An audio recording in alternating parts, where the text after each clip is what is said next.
तो आ चुके हैं science with Suraj YouTube channel के साथ लेकर एक बहुत इंपॉर्टेंट वीडियो महा मैराथन, जिसके अंदर हम सारे चैप्टर कम से कम 2 घंटे के अंदर ट्राई करेंगे कि कंप्लीट हो जाए। ये वीडियो सबसे इंपॉर्टेंट रहने वाली है साइंस स्टूडेंट्स और साइंस बोर्ड एग्जाम के लिए। सारे chapter 13 chapter, 4 chemistry, 4 physics, 5 biology, सारे चैप्टर हम इसी एक कंप्लीट 1 शॉर्ट वीडियो के अंदर कवर कर रहे होंगे। साथ ही साथ टॉप 40 क्वेश्चंस की वीडियो आप तक आ चुकी है, लाइव स्ट्रीम आ रही है और रीजन असर्शन के क्वेश्चंस भी आपके सामने आ चुके हैं।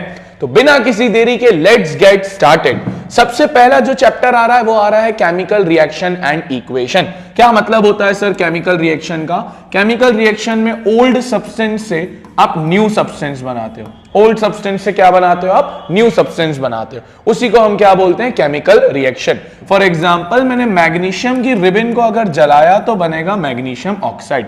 जो रिएक्ट करते हैं उनको हम बोलते हैं रिएक्टेंट और जो बनता है उसको हम बोलते हैं प्रोडक्ट। ध्यान रखना रिएक्टेंट और प्रोडक्ट का मास इक्वल होना चाहिए, इसलिए हम बैलेंसिंग करते हैं because we follow law of conservation of mass. क्या फॉलो करते हैं हम sir? Law of conservation of mass. Magnesium की रिबन व्हाइट डिजलिंग फ्लेम के साथ जलती है, व्हाइट कलर का पाउडर देती है। याद रखना मैग्नीशियम की रिबन को जलाने से पहले हमें उसको रफ करना पड़ता है ताकि हम उसकी प्रोटेक्टिव लेयर को हटा पाए।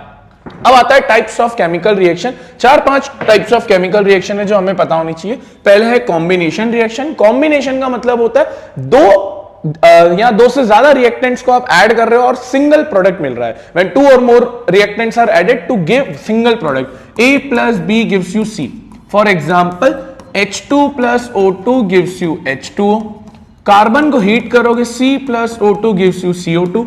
Magnesium plus O2 gives you magnesium oxide. ये हमने देखा कॉम्बिनेशन। कॉम्बिनेशन के बाद आता है डीकंपोजिशन। कॉम्बिनेशन में जहां आप जोड़ रहे थे, डीकंपोजिशन में आप तोड़ते हो। डीकंपोजिशन में तोड़ते हो। सर तोड़ना कैसे? बेसिकली मान लो C है तो C को तोड़ा A प्लस B से। 3 तरीके से आप तोड़ते हो, हीट देकर, सनलाइट देकर, इलेक्ट्रिसिटी देकर। जब आप हीट देकर करते हो तो उसको बोलते हैं थर्मल डीकंपोजिशन। ध्यान से इसका एग्जांपल समझना, CaCO3 that is calcium carbonate limestone. इसको आप हीट करो, हीट का साइन डेल्टा, आपका बनेगा calcium oxide plus carbon dioxide. याद रखना CaO एक क्विक लाइन कहलाता है। CaO क्या कहलाता है? Quick line. अब CaO में ही हम पानी ऐड करते हैं तो हमें क्या मिलता है? CaOH whole twice, slaked line. साथ में क्या निकलती है? हीट निकलती है। यही समझ लो एंडोथर्मिक और एक्सोथर्मिक। जहां हीट आपने दी उसको हम बोलते हैं एंडोथर्मिक और जहां हीट रिलीज हुई उसको हम बोलते हैं एक्सोथर्मिक। एंडो यानी देना, एक्सो यानी निकलना। ये होती है थर्मल डीकंपोजिशन। इलेक्ट्रोलाइसिस बेसिकली यानी इलेक्ट्रिसिटी देना। फॉर एग्जांपल मैंने वाटर को तोड़ा, वाटर टूटेगा H2 प्लस O2 में। रॉड्स लगाते हैं कैथोड और एनोड के। जो H2 रहता है वो यूजुअली आपको कैथोड पे मिलता है और जो O2 रहता है वो आपको एनोड पे मिल जाता है। ये आपको ध्यान रखने वाली चीज है। अच्छा, H2 जो होता है वो 2:1 के रेशियो में निकलना है, यानी डबल गैस निकलती है। फोटोकेमिकल यानी बेसिकली आप सनलाइट दे रहे हो। फॉर एग्जांपल इसके 2 एग्जांपल चले जाते हैं। एक चले जाता है सिल्वर क्लोराइड AgCl2, टूटता है किसके अंदर? Ag प्लस Cl2 के अंदर। ब्रोमाइड में भी टूटता है, AgBr gives you Ag plus Br2। याद रखना डीकंपोजिशन और कॉम्बिनेशन एकदम अपोजिट होते हैं। कॉम्बिनेशन में जहां आप तोड़ रहे हो, डीकंपोजिशन में आप जो तोड़ते हो बेसिकली। अच्छा आगे बढ़े, डिस्प्लेसमेंट। डिस्प्लेसमेंट का मतलब होता है लात मारो reaction. A plus BC gives you AB plus C, यानी A ने B को लात मार दिया। याद रखना हायर रिएक्टिव एलिमेंट हमेशा लोअर रिएक्टिव एलिमेंट को लात मारता है। For example Zn plus H2SO4 gives you ZnSO4 plus H2। ध्यान रखना यहां पर Zn ने H2 को लात मारा है। इसी को सिंगल डिस्प्लेसमेंट रिएक्शन भी बोलते हैं। सिंगल डिस्प्लेसमेंट के बाद आता है डबल डिस्प्लेसमेंट। डबल डिस्प्लेसमेंट में बच्चा ये मत समझना कि 2 को लात पड़ती है, एक्सचेंज ऑफ आयंस का टेक प्लेस होता है। For example AB plus CD will give you AC plus BD। ये डबल डीकंपोजिशन रिएक्शन में आता है। एग्जांपल के तौर पर अगर मैं NaOH लूं और OH लूं और HCl लूं तो आपका बनेगा NaCl plus H2O। Basically Na ने H को डिस्प्लेस करके Cl के साथ बनाया और H और OH ने अपना बॉन्ड बना लिया। याद रखना डबल डीकंपोजिशन रिएक्शन को ही प्रेसिपिटेट रिएक्शन बोलते हैं। सर प्रेसिपिटेट क्या होता है? प्रेसिपिटेट का मतलब होता है इनसॉल्युबल सब्सटेंस अगर बनता है उसी चीज को बोलते हैं प्रेसिपिटेट। इसी के साथ जब प्रेसिपिटेट आया है तो 5 चीजें समझ लो, जिस 5 चीजों को हम बोलते हैं कैरेक्टरिस्टिक्स ऑफ केमिकल रिएक्शन। यानी केमिकल रिएक्शन होगी तो पता कैसे चलेगा क्या क्या फीचर्स है। सबसे पहला फीचर है उसके अंदर इवोल्यूशन ऑफ गैस, यानी गैस का निकलना। दूसरा होता है चेंज इन टेम्परेचर, यानी टेम्परेचर चेंज होना एक्सोथर्मिक और एंडोथर्मिक के रेफरेंस में ही। फिर तीसरा देखोगे तो चेंज इन स्टेट बोल देंगे, सॉलिड लिक्विड गैस के चेंजेस में। चौथा बोलेंगे तो हमने अभी देखा फॉर्मेशन ऑफ प्रेसिपिटेट, जिसको इंग्लिश में हम बोल देते हैं पीपीटी। याद रखना प्रेसिपिटेट इनसॉल्युबल होता है, पानी के अंदर कभी भी घुलता नहीं है। तो ये रहते हैं आपके जो कैरेक्टरिस्टिक्स ऑफ रिएक्शन रहते हैं। तो डबल डीकंपोजिशन रिएक्शन के बाद हम एक्सोथर्मिक और एंडोथर्मिक देख चुके हैं। एक्सोथर्मिक यानी हीट का निकलना, एंडोथर्मिक यानी हीट को देना। आगे बढ़ेंगे, लास्ट रिएक्शन पे आएंगे जो कि है ऑक्सीडेशन एंड रिडक्शन। यानी ऑक्सीडेशन का मतलब होता है एडिंग ऑफ ऑक्सीजन या रिमूवल ऑफ हाइड्रोजन। रिडक्शन का मतलब होता है adding of hydrogen, removal of oxygen. जब दोनों साथ में होती है तो उसको बोलते हैं हम रिडॉक्स रिएक्शन। एग्जाम में सबसे ज्यादा आ रही है। For example Zn plus H2SO4 gives you ZnSO4 plus H2, ZnSO4 plus H2। Zn यहां पर आ गया है ZnSO4, यानी एडिंग ऑफ ऑक्सीजन हुआ है। एडिंग ऑफ ऑक्सीजन का क्या मतलब होता है सर? ऑक्सीडेशन। सर H2SO4 यहां H2 हुआ है, यानी यहां पर हुआ है रिमूवल ऑफ ऑक्सीजन, जिसको हम बोलते हैं बेसिकली रिडक्शन। अब सर रिडक्शन ऑक्सीडेशन जब साथ में होते हैं उनको बोलते हैं रिडॉक्स रिएक्शन। 4 सब्सटेंस आते हैं, oxidise substance, reduce substance, oxidising agent, reducing agent. Oxidise substance जो ऑक्सीडाइज हुआ ZnSO4 बना, यानी Zn यहां पर ऑक्सीडाइज हुआ है। रिड्यूस सब्सटेंस H2SO4 कहलाएगा क्योंकि वो रिड्यूस हुआ है। सर एजेंट यानी जो हेल्प करवाता है। ऑक्सीडाइज कौन हो रहा था? Zn, उसको हेल्प कौन करवाता था? सल्फ्यूरिक। ऑक्सीडाइजिंग एजेंट कहलाएगा आपका H2SO4 और रिड्यूसिंग एजेंट कहलाएगा आपका जिंक। ध्यान रखना जब भी किसी चीज का ऑक्सीडेशन होता है मेटल्स में उसको बोलते हैं कोरोजन। जब यही चीज आयरन के अंदर होती है तो उसको बोला जाता है रस्टिंग। कोरोजन रस्टिंग को प्रिवेंट करने की 2-3 चीजें होती है, ऑयलिंग करवा लो, ग्रीसिंग करवा लो, पेंटिंग करवा लो, साथ में जिंक की एक लेयर लगा लो। जब भी जिंक की लेयर लगाते हैं उसको बोलते हैं गैल्वेनाइजेशन। ध्यान रखना इसी में जब फूड प्रोडक्ट्स में ये होता है तो उसको बोलते हैं रेंसिडिटी, यानी जब फूड खराब हो जाता है स्मेल खराब हो जाती है। ये हो गया केमिकल रिएक्शन एंड इक्वेशन।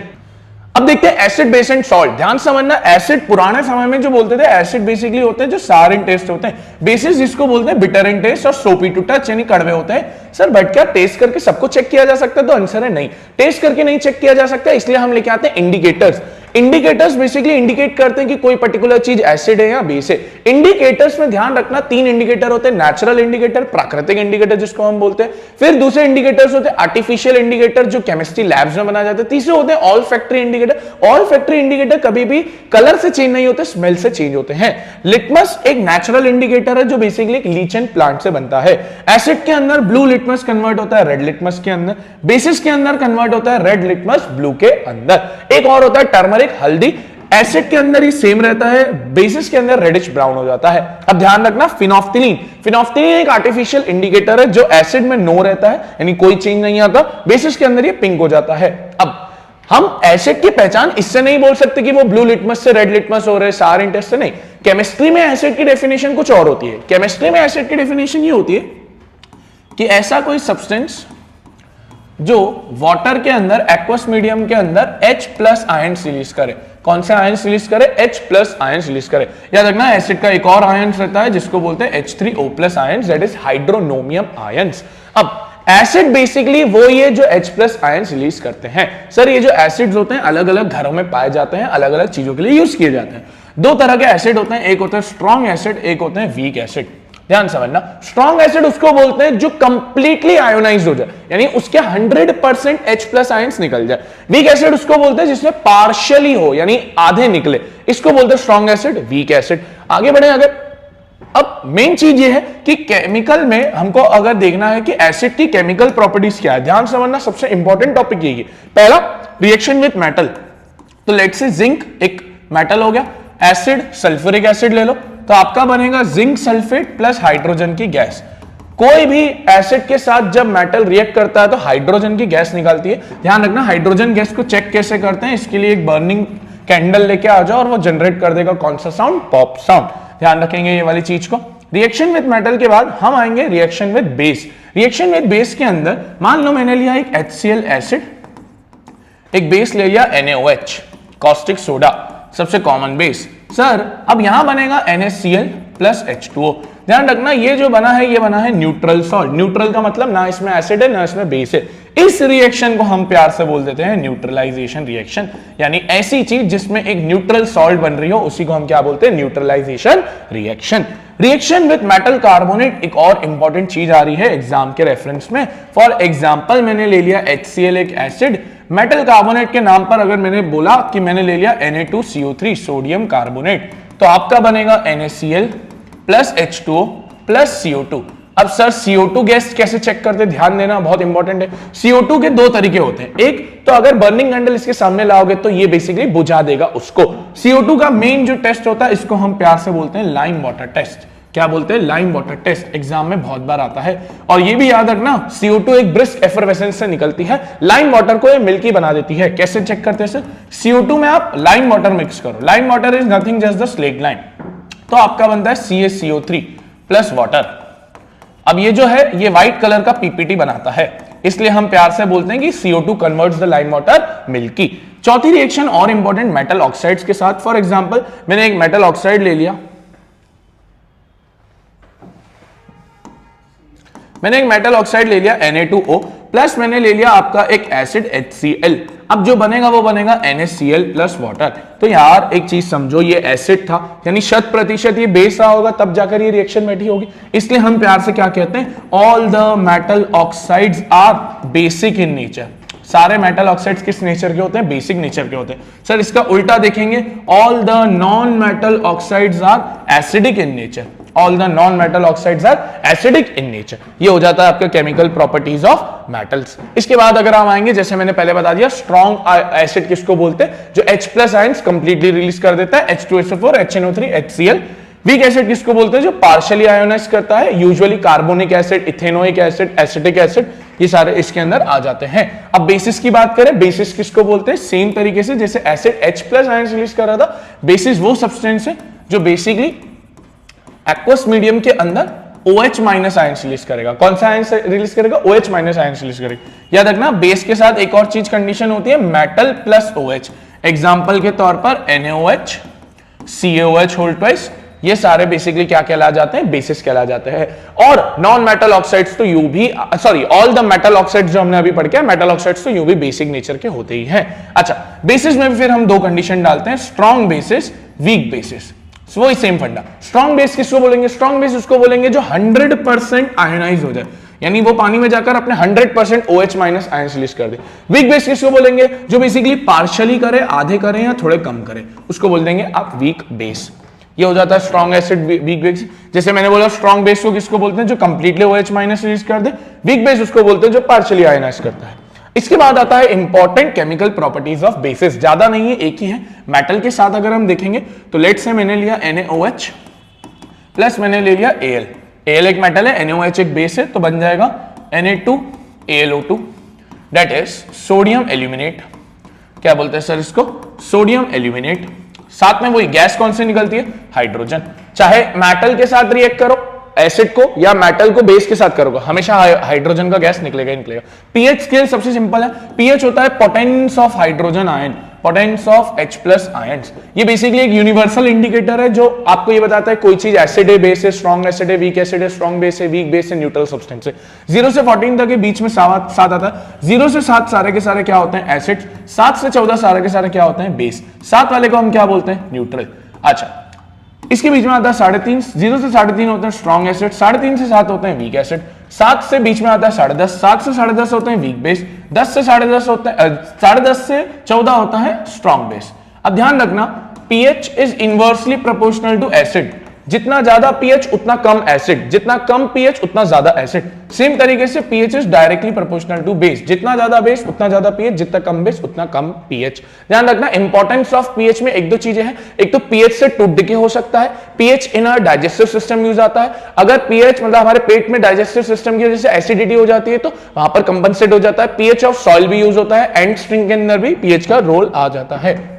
फिर आता है सॉल्ट्स। सॉल्ट कैसे बनती है? With the help of neutralisation reaction. जब एसिड और बेस बनते हैं तो strong acid strong base neutral salt बनाते हैं, strong acid weak base acidic salt बनाते हैं, weak acid strong base basic salt बनाते हैं, weak acid weak base neutral salt बनाते हैं। अब 5 तरह की सॉल्ट पढ़नी है, उसमें सबसे पहली सॉल्ट आ रही है कॉस्टिक सोडा। कॉस्टिक सोडा का फॉर्मूला होता है NaOH।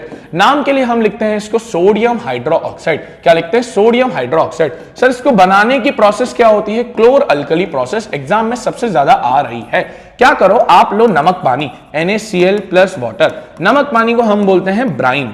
इसमें से पास करो इलेक्ट्रिसिटी, आपका बनेगा NaOH, क्लोरीन का गैस निकलेगा और हाइड्रोजन का भी गैस निकलेगा। ध्यान रखना, ये जो क्लोरीन का गैस है ये आपको एनोड पे मिलता है, हाइड्रोजन का गैस आपको कैथोड पे मिलता है। ये होती है क्लोर अल्कली प्रोसेस। जल्दी से जल्दी देख के जाना इसको। ये यूजेस होते हैं सोप्स और डिटर्जेंट में, पेपर में, रिफाइनिंग ब्लीचेस के अंदर। ये नॉर्मल इसके यूजेस होते हैं। फिर आए बेकिंग वॉशिंग सोडा के ऊपर। बहुत इंपॉर्टेंट फॉर्मूला देखोगे तो होता है Na2CO3.10H2O। नाम लिखोगे तो सोडियम कार्बोनेट डेकाहाइड्रेट। पानी के क्रिस्टल्स रहते हैं इसलिए इसको हाइड्रेटेड फॉर्म में बोलते हैं। अच्छा, जिसके अंदर नहीं होता उसको एनहाइड्रस बोलते हैं। इसकी प्रोसेस सबसे इंपॉर्टेंट है, इसकी प्रोसेस को बोलते हैं सॉल्वे प्रोसेस। ध्यान देना, इसकी प्रोसेस कैसी होती है, बहुत बार पूछी गई है। प्रोसेस में अगर आए तो पहला होता है when ammoniacal brine solution is pass through CO2 gas it gives baking soda and ammoniacal chloride. Ammoniacal यानी NH3, ब्राइन यानी नमक और पानी, और कौन सी गैस से पास कर रहे हैं? CO2। तो आपका बन जाता है basically sodium hydrogen carbonate and ammoniacal chloride. Sir sodium hydrogen carbonate को ये बेकिंग सोडा भी बोलते हैं। तो अब जब बेकिंग सोडा पढ़ेंगे तो बेकिंग सोडा की प्रोसेस ये हो जाती है। अब सर इसी बेकिंग सोडा को सेकंड स्टेप में आप हीट कर देते हो तो बनता है Na2CO3 plus water plus CO2। Last step में क्या करते हो, ये जो सोडियम कार्बोनेट मिला है इस सोडियम कार्बोनेट में आप ऐड कर देते हो 10 क्रिस्टल्स ऑफ वाटर, तो बन जाता है Na2CO3.10H2O। ये हो जाती है आपकी पूरी प्रोसेस। आगे बढ़ेंगे तो वॉशिंग सोडा के तो आपको यूजेस आने ही चाहिए, सिंपल है। बेकिंग सोडा मैं ऑलरेडी प्रोसेस बता चुका हूं। इसका फॉर्मूला अगर हम देखें तो क्या होगा? NaHCO3। नाम लिखेंगे तो क्या लिखेंगे सर इसको? Sodium hydrogen carbonate. ध्यान रखने वाली एक चीज है कि बेकिंग सोडा से बेकिंग पाउडर बनाने के लिए हम टार्ट्रिक एसिड का यूज करते हैं, वो इंपॉर्टेंट होता है। बेकिंग सोडा एक एंटा एसिड होता है यानी एसिड को खत्म करने का काम करता है। Bleaching powder is again important. इसका फॉर्मूला होता है CaOCl2। इसको लिखने के लिए हम लिखते हैं कैल्शियम ऑक्सीक्लोराइड। क्या लिखते हैं? Calcium oxychloride. सर इसकी प्रोसेस समझ लो। इसकी प्रोसेस में हम लेते हैं स्लेक्ड लाइम CaOH पास करते हैं क्लोरीन तो बनता है CaOCl2। ये आपका निकल जाता है, साथ में निकलता है वाटर। ब्लीचिंग का मेन काम होता है डिसइंफेक्टिंग और परमानेंट चीजों को निकालने का। प्लास्टर ऑफ पेरिस जिसका फॉर्मूला होता है CaSO4.12H2O। लिखने को हम लिखते हैं इसके अंदर कैल्शियम सल्फेट हेमीहाइड्रेट। हेमी यानी आधा क्रिस्टल से हेमीहाइड्रेट। सर याद रखना है जो प्लास्टर ऑफ पेरिस बनता है ये बनता है जिप्सम से। जिप्सम क्या होता है सर? एक पत्थर होता है CaSO4.2H2O। इसको हीट करते हैं बेसिकली 373 केल्विन के ऊपर तो बनता है CaSO4.12H2O। बाकी जो डेढ़ पानी होता है वो भी अलग निकल जाता है। याद रखना पीओपी के अंदर, ये पीओपी बना है, दिस इज जिप्सम। जब पीओपी के अंदर वापस वाटर ऐड कर दिया जाता है तो बेसिकली आपका यही बन जाता है। ये रहता है आपका बेसिक सा चीज।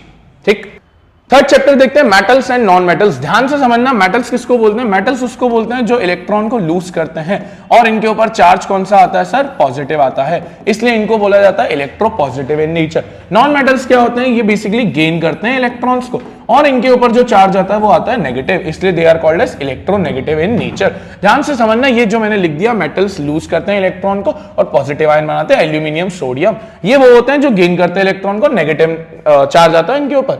अच्छा, अब आ जाओ फिजिकल प्रॉपर्टीज ऑफ मेटल। ये बहुत आसान है, फिजिकल प्रॉपर्टीज आती भी नहीं है, पता होनी चाहिए। पहला, they are hard except sodium and potassium जो नाइफ से कट किए जा सकते हैं। They are good conductor of heat, they are good conductor of electricity, they are sonorous यानी आवाज आती है, दे आर लस्टरस। अच्छा, एक और चीज याद रखना, they are mostly solid but except mercury which is a liquid metal. ये कुछ आपको पॉइंट्स याद होने चाहिए फिजिकल प्रॉपर्टीज के। मीलिएबल का मतलब होता है शीट्स में कन्वर्ट करना, डक्टिलिटी का मतलब होता है वायर्स के अंदर कन्वर्ट करना। नॉन मेटल्स की जो रिएक्शन होती है वो जस्ट उल्टी होती है, neither malleable neither ductile, bad conductor. Bad conductor में एक्सेप्शन ग्रेफाइट का ध्यान रखना है। They are the soft but except diamond, they are non lustrous but except iodine. ये कुछ आपको ध्यान रखने वाली चीजें हैं। मेन जो टॉपिक है वो यही है, chemical properties of metals. Metals की क्या क्या केमिकल प्रॉपर्टीज होती है। पहले रिएक्शन विद ऑक्सीजन, ध्यान देना, Na प्लस O2 क्या बनाया? Na2O। Copper plus O2 gives you copper oxide. तो बेसिकली क्या बन रहे हैं? They are all the metal oxides and all metal oxides are basic in nature. All metal oxides are basic in nature. ध्यान रखना, अगर हम एल्यूमिनियम को रिएक्ट करवाते हैं O2 के साथ तो बनता है Al2O3।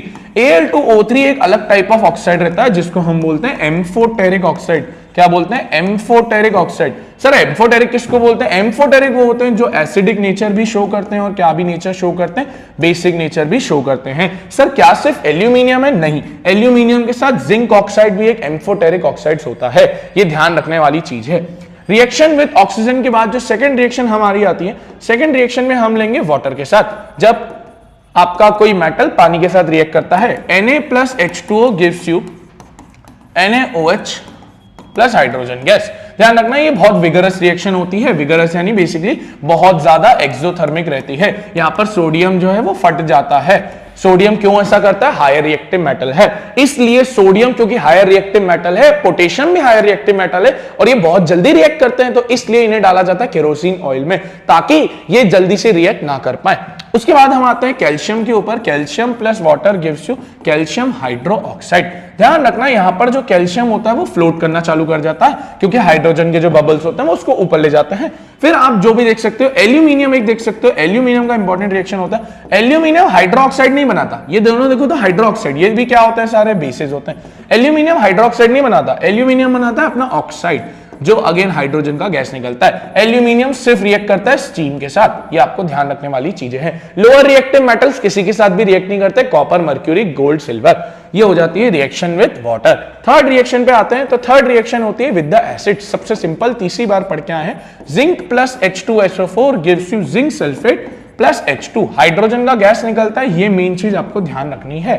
तो ये रहती है केमिकल प्रॉपर्टीज ऑफ मेटल्स। एक चीज और ध्यान रखना है कि केमिकल प्रॉपर्टीज ऑफ मेटल्स के बाद कुछ ऐसे भी मेटल्स होते हैं जो एसिड के साथ कभी रिएक्ट नहीं कर सकते, जैसे गोल्ड, कॉपर, सिल्वर, ये नहीं रिएक्ट कर सकते, तो इनके लिए दो एसिड बनाते हैं, HNO3 और HCl का मिक्सचर कर देते हैं, एक सर्टेन रेशियो दैट इज 3:1।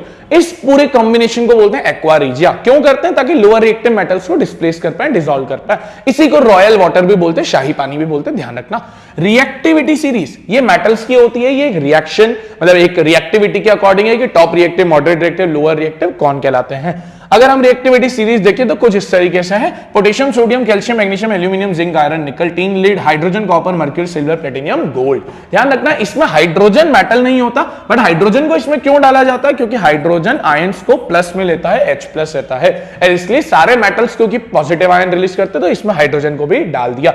ये रिएक्टिविटी जो होती है डिक्रीजिंग ऑर्डर में चलती है, ध्यान रखने वाली बात है। इसके बाद अगर हम देखेंगे तो नॉन मेटल्स की क्या क्या केमिकल प्रॉपर्टीज है। नॉन मेटल्स ज्यादा तो रिएक्ट नहीं करते, एक है ऑक्सीजन के साथ। For example carbon plus oxygen gives you carbon dioxide, nitrogen plus oxygen gives you nitrogen dioxide, sulphur plus oxygen gives you sulphur dioxide. Sir ये है सारे के सारे क्या? Non metal oxide, and all non metal oxides are acidic in nature. छोटी सी reaction होती है, ध्यान रखने वाली चीज होती है। Ionic bond between metals and non metals. अभी हम कार्बन में आएंगे तो कोवेलेंट बॉन्ड देखेंगे, वहां पर डिफरेंस बताऊंगा। आयोनिक बॉन्ड वो होता है जो बेसिकली गेन और लूज से बनता है। किससे बनता है? गेन और लूज से बनता है। आयोनिक बॉन्ड में हम NaCl और MgCl2 बना रहे हैं। Na आपको पता होना चाहिए कौन से नंबर पे आता है? 11, दैट इज 2, 8, 1। सेटिस्फाई होने के लिए एक लूज करना पड़ेगा। क्लोरीन आता है 17 नंबर पे, जिसको हम बोलते हैं 2, 8, 7। एक गेन करेगा तब जाकर होगा, तो हम Na लेते हैं जो 1 है, क्लोरीन लेते हैं जो 7 है, 1, 2, 3, 4, 5, 6, 7। ये क्लोरीन इससे 1 ले लेगा, क्लोरीन माइनस Na प्लस, तो क्या बन जाएगा? NaCl। ये आयोनिक बॉन्ड बन गया। MgCl2 देखें, मैग्नीशियम आता है कौन से नंबर पे? 12 नंबर पे आता है, तो 2, 8, 2। इसको सेटिस्फाई होने के लिए 2 लूज करने पड़ेंगे। क्लोरीन आता है अगेन 17 नंबर पे, 2, 8, 7। इसको सेटिस्फाई होने के लिए एक गेन करना पड़ेगा। अब मैग्नीशियम 2 देने को तैयार है, बट क्लोरीन तो 1 ही लेगा, तो हमें कितने क्लोरीन लग जाएंगे? 2 लग जाएंगे। मैग्नीशियम यहां लिया, 2 वैलेंस इलेक्ट्रॉन लगा, क्लोरीन 1, 2, 3, 4, 5, 6, 7। क्लोरीन 1, 2, 3, 4, 5, 6, 7। अब यहां से ये 1 ले लेगा, यहां से ये 1 ले लेगा, पूरा क्या बन जाएगा? MgCl2। इस चीज को क्या बोलते हैं? अब बेसिकली आयोनिक बॉन्ड बोलते हैं। ये ध्यान रखने वाली चीज है। आगे बढ़ेंगे, सबसे इंपॉर्टेंट आ रहा है occurrence of metals. Occurrence of metals में दो तरह से होता है, एक फ्री स्टेट, एक कंपाउंड स्टेट। फ्री स्टेट का मतलब होता है आप नीचे गए, माइनिंग करवाई, डायरेक्ट मिल गए। यूजुअली जो गोल्ड होता है, जो सिल्वर होता है, वो फ्री स्टेट के अंदर मिल जाते हैं। बट कंपाउंड स्टेट के अंदर यूजुअली सारे आते हैं, कैल्शियम, मैग्नीशियम, ये सारे, क्योंकि ये ऐसे हैं जो रिएक्टिविटी में टॉप दी ऑर्डर आते हैं। ये ऑक्सीजन और जितने भी गैसेज होती है उनके साथ रिएक्ट कर देते हैं। अब समझने वाली बात यह है कि दो चीजें होती है, मिनरल और ओर। मिनरल किसको बोलते हैं? जैसे आप नीचे गए तो आपको मिला जिंक कार्बोनेट, जिंक सल्फाइड। मान लो मैंने इसमें से जिंक कार्बोनेट चूज कर लिया, तो जो मैंने चूज किया वो कहला जाएगा ओर। और बेसिकली जिसको चूज किया, क्यों चूज किया? इकोनॉमिकली फायदा पड़ना था इसलिए। अब ध्यान समझो, आप जब नीचे जाते हो तो सबसे पहले आपको करनी पड़ती है साफ सफाई उस ओर की। साफ सफाई को हम क्या बोलते हैं? Concentration of ore. साफ सफाई को हम क्या बोलते हैं? Concentration of ore. Concentration of ore जैसे ही हो जाता है, इसके बाद आपका मेन चीज चालू होती है, moderate reactive, higher reactive, least reactive. पहले अगर हम बात करें मॉडरेट रिएक्टिव की, मॉडरेट रिएक्टिव में आपको ध्यान रखना है, मॉडरेट रिएक्टिव का जो ओर होता है वो दो तरह से पाया जाता है, कार्बोनेट का ओर और सल्फाइड का ओर। फॉर एग्जाम्पल मैंने ले लिया जिंक कार्बोनेट, इसको बेसिकली बोलते हैं कैलेमाइन ओर। ध्यान रखना, कार्बोनेट के ओर की जाती है कैल्सिनेशन। कैल्सिनेशन क्या होता है सर? कैल्सिनेशन होता है giving of heat but in the absence of O2, oxygen के एब्सेंस के अंदर। जब ZnCO3 को हीट करेंगे तो बनेगा zinc oxide plus carbon dioxide, ये गैस निकल जाएगा। अगर दूसरा देखिए zinc sulphide, zinc sulphide basically एक सल्फाइड का ओर है, ये इसको बोलते हैं ब्लेंड ओर। इसको क्या बोलते हैं? ब्लेंड ओर। ध्यान रखना, सल्फाइड के ओर की जाती है रोस्टिंग। रोस्टिंग क्या होता है सर? हीट ही देना होता है but in the presence of O2 होता है। कैल्सिनेशन में एब्सेंस में दे रहे हो, यहां पर प्रेजेंस में दोगे। Zinc sulphide plus oxygen gives you ZnO plus SO2। अब ध्यान से एक चीज समझना, दोनों तरफ जो बना है वो जिंक ऑक्साइड ही बना है। इसको आप रिएक्ट करवाओगे कार्बन के साथ, कार्बन एक बेसिकली यहां क्या एक्ट करेगा? एज अ रिड्यूसिंग एजेंट काम करेगा। तो क्या बनाएगा? आपका जिंक बनाएगा और कार्बन मोनोऑक्साइड, जो मेरे निकालना था वो मेरा काम का हो गया। ये रहता है आपका बेसिकली कि किस तरीके से आप मॉडरेट रिएक्टिव को निकालते हो। मॉडरेट रिएक्टिव जैसे ही निकल जाता है, मॉडरेट के बाद हमारी गाड़ी पहुंचती है लीस्ट रिएक्टिव के ऊपर। लीस्ट रिएक्टिव की अगर बात करें, लीस्ट रिएक्टिव के अंदर जैसे मैंने ले लिया HGS। HGS बेसिकली होता है सिनेबार ओर। HGS बेसिकली क्या होता है? सिनेबार ओर। पहले इसका रोस्टिंग कर लो, प्रेजेंस ऑफ O2, क्या बन जाएगा? HgO plus SO2। HgO आप बस इसको नॉर्मली हीट भी कर दोगे तो बन जाएगा Hg प्लस O2। ये होता है लीस्ट रिएक्टिव का। लीस्ट हो गया, मॉडरेट हो गया। अब आते हैं हमारे थर्ड टॉपिक के ऊपर, जो सबसे इंपॉर्टेंट है, जो हो जाता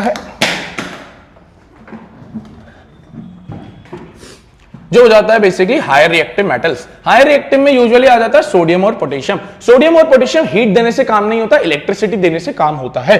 फॉर एग्जांपल मैंने एक अपार्टिस क्रिएट किया, यहां पर लिया कैथोड। कैथोड होता है नेगेटिव इलेक्ट्रोड, यहां लिया मैंने एनोड, बेसिकली कौन सा इलेक्ट्रोड? Positive electrode.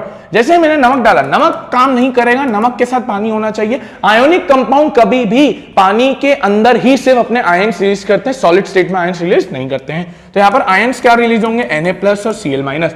Na+ सारे कैथोड पे अट्रैक्ट होंगे क्योंकि नेगेटिव इलेक्ट्रोड है। क्लोरीन माइनस सारे एनोड पे अट्रैक्ट होंगे क्योंकि पॉजिटिव इलेक्ट्रोड है। बट हमें Na+ तो नहीं चाहिए था, ये मोल्टन फॉर्म में निकला है, लिक्विड फॉर्म में निकला है।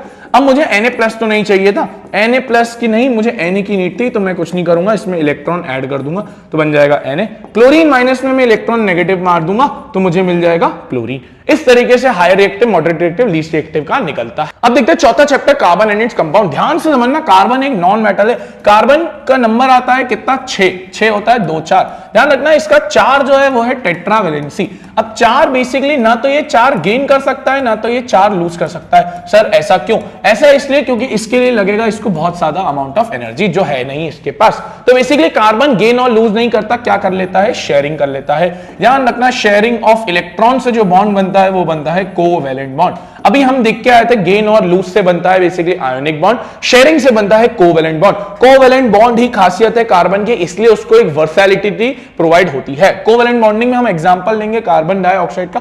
कार्बन अभी देखा 6 नंबर पे आता है 2,4। ऑक्सीजन आता है कितने नंबर पे? 8 नंबर पे 2,6। अब देखो शेयरिंग कैसे होगी। ऑक्सीजन के लास्ट में लगाओ 6, ये लगाए। कार्बन के लगाओ 2, इधर भी लगाए। ऑक्सीजन के लगाए 2। अब ये ऑक्सीजन इससे 2 शेयर कर लेगा, ये ऑक्सीजन इससे 2 शेयर कर लेगा, बाकी कार्बन इनसे 2 ले लेगा। तो क्या बनाया? CO2। कौन सा बॉन्ड सर? Double bond. इसको बोलते हैं sharing of electrons basically. CH4 देख लो, कार्बन 4।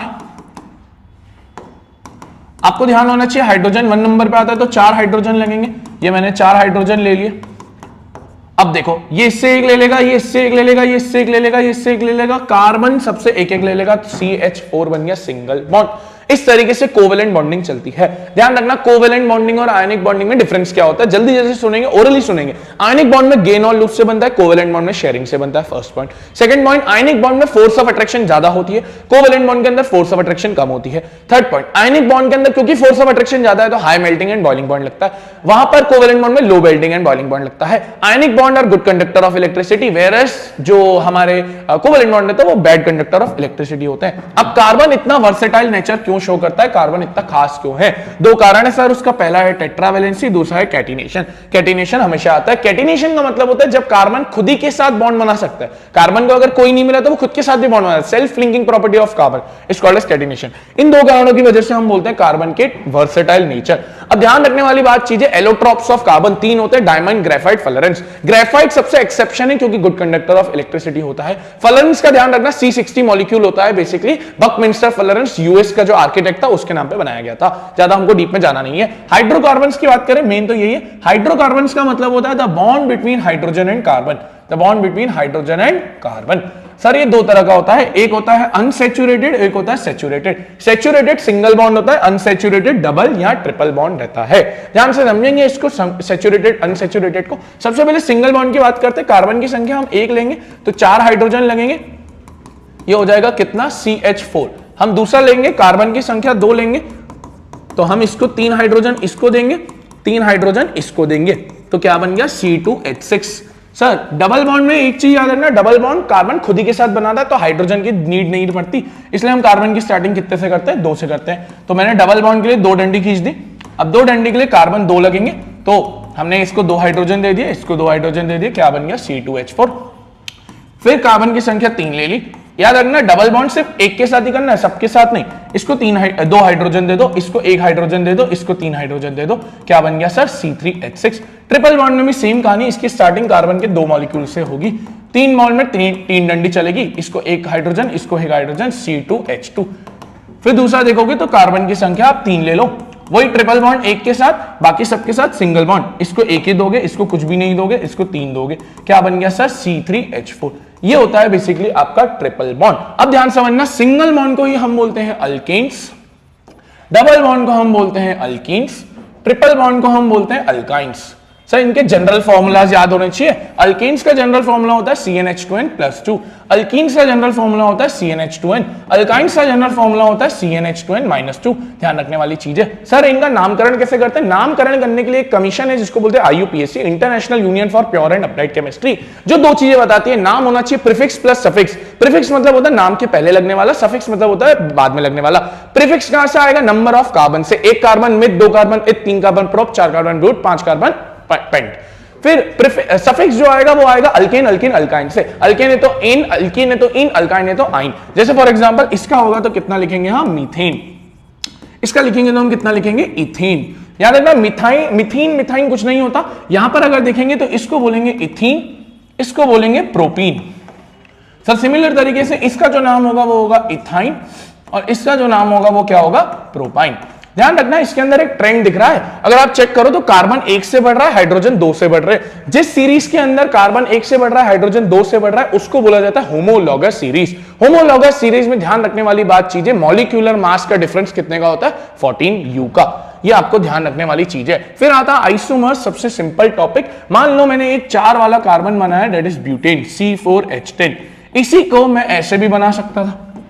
तो बेसिकली मैंने कुछ नहीं चेंज किया, सिर्फ स्ट्रक्चर चेंज कर दिया, फॉर्मूला सही है। तो those compounds having the same chemical formula but different structural formula is called as isomers. अच्छा, आइसोमर्स हमेशा याद रखना मिनिमम 4 से स्टार्ट होते हैं। आइसोमर्स में भी नाम करना पड़ता है, IUPAC ने कुछ रूल्स बता रखे हैं। सबसे पहले select the longest possible chain, सबसे पहले फिर ब्रांच को नाम देंगे। ब्रांच को नाम देना ऐसा है कि आप जब ब्रांच को पहले नंबर देना पड़ता है, नंबर ऐसा दोगे जो सबसे छोटा निकलेगा, तो लेफ्ट से 2 राइट से सबसे छोटा मिलना चाहिए। नाम पहले ब्रांच का होगा फिर चेन का होगा। तो पहले 2 कॉमा, एक कार्बन है ब्रांच पे तो कितना हो जाएगा, मिथाइल फिर आप दोगे चेन का नाम, 3 कार्बन है तो क्या हो जाएगा प्रोपेन, 2 मिथाइल प्रोपेन। ये ध्यान रखने वाली चीज है। होमोलॉगस सीरीज मैंने आपको बता दी CH2 का डिफरेंस होता है, हर कार्बन कंपाउंड आपको अल्केन अल्कीन अल्काइन का CH2 का डिफरेंस देगा ही देगा। अब आ जाओ, अगला जो टॉपिक है वो है फंक्शनल ग्रुप, सबसे इंपॉर्टेंट। हो सकता है कि हाइड्रोजन के अलावा भी कुछ लगाया जा सकते हैं, जैसे मान लो क्लोरीन लगाया तो क्लोरीन सिंगल बॉन्ड बनाता है, तो बेसिकली ये क्लोरीन वाला बॉन्ड को बेसिकली बोलते हैं क्लोरोमीथेन क्लोरोइथेन। फिर ऑक्सीजन के एल्कोहल OH लगा देते हैं, इथेनॉल प्रोपेनॉल ब्यूटेनॉल। एल्डिहाइड में भी O लगता है, बस याद रखना कॉर्नर में लगता है। कीटोन में O लगता है, मिडिल में लगता है, यानी आजू बाजू कार्बन रहने चाहिए।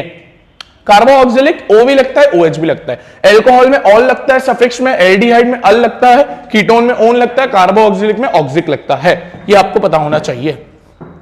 फिर आ जाते हैं chemical properties of carbon compounds के ऊपर, जिसमें फर्स्ट आ जाता है कंबशन। कंबशन का मतलब होता है जलाना। फॉर एग्जांपल मैंने लिया मीथेन, मीथेन को अगर मैं जलाऊंगा तो बेसिकली बनेगा carbon dioxide water plus heat energy plus light energy.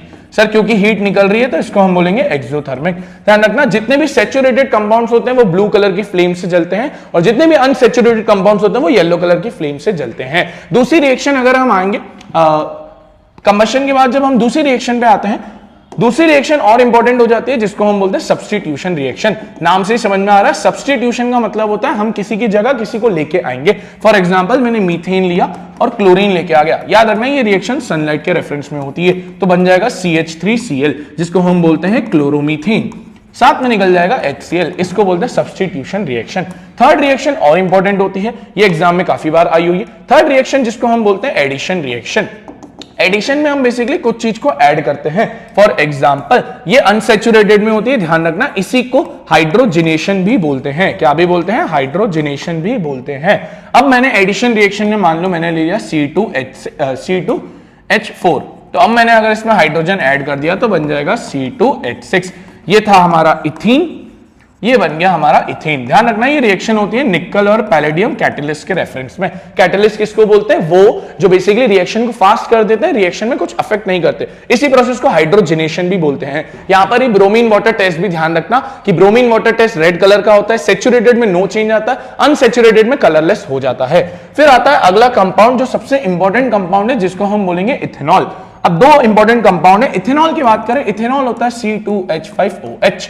ध्यान रखना ethanol basically wine alcohol drinks में काम आता है। इसकी रिएक्शन सबसे इंपॉर्टेंट है, पहली डिहाइड्रेशन रिएक्शन।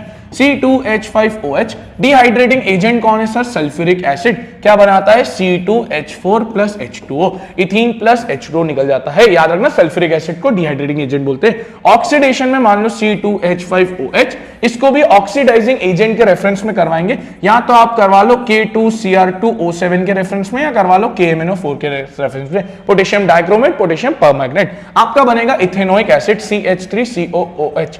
इंपॉर्टेंट रिएक्शन है। फिर आता है सोडियम के साथ रिएक्शन। अगर आप इथेनॉल को सोडियम के साथ रिएक्ट करवाते हो तो बनता है C2H5OH plus Na gives you C2H5ONA sodium ethoxide plus आपका निकलता है हाइड्रोजन गैस। ध्यान रखना। फिर आता है दो इंपॉर्टेंट रिएक्शन, ईस्ट्रीफिकेशन और सैपोनिफिकेशन। पहले ईस्ट्रीफिकेशन देख लो, ethanol plus ethanoic acid, ethanol plus ethanoic acid क्या बनता है? CH3COOC2H5। इसी को हम बोलते हैं स्वीट स्मेलिंग कंपाउंड ईस्टर। ध्यान रखना ईस्टर का केमिकल फॉर्मूला होता है इथाइल इथेनोइड प्लस आपका निकलता है यहां पर वाटर, प्लस आपका क्या निकलता है यहां पर? वाटर। सैपोनिफिकेशन रिएक्शन भी ध्यान रखना है, ईस्टर से ही होती है CH3COOC2H5। अब ये ईस्टर है, ईस्टर को आप रिएक्ट करवा लो कॉस्टिक सोडा के साथ, तो आपका बनता है soap, that is CH3COONA sodium ethanoid. इसी को हम क्या बोलते हैं? सोप। साथ में आपका निकलता है C2H5OH, दैट इज इथेनॉल। ये आपको ध्यान रखने वाली चीज है। ये इथेनॉल के कुछ यूजेस होते हैं। इथेनोइक एसिड की बात करें, एसिटिक एसिड बेसिकली एक वीक एसिड होता है, विनेगर के अंदर यूज होता है। ठंड में इसी का नाम पड़ जाता है ग्लेशियल एसिटिक एसिड। ध्यान रखेंगे इसकी कॉस्टिक सोडा के साथ जब रिएक्शन करवाते हैं CH3COOH प्लस NaOH, क्या बनाता है सर? ये CH3COONA प्लस H2O, H2।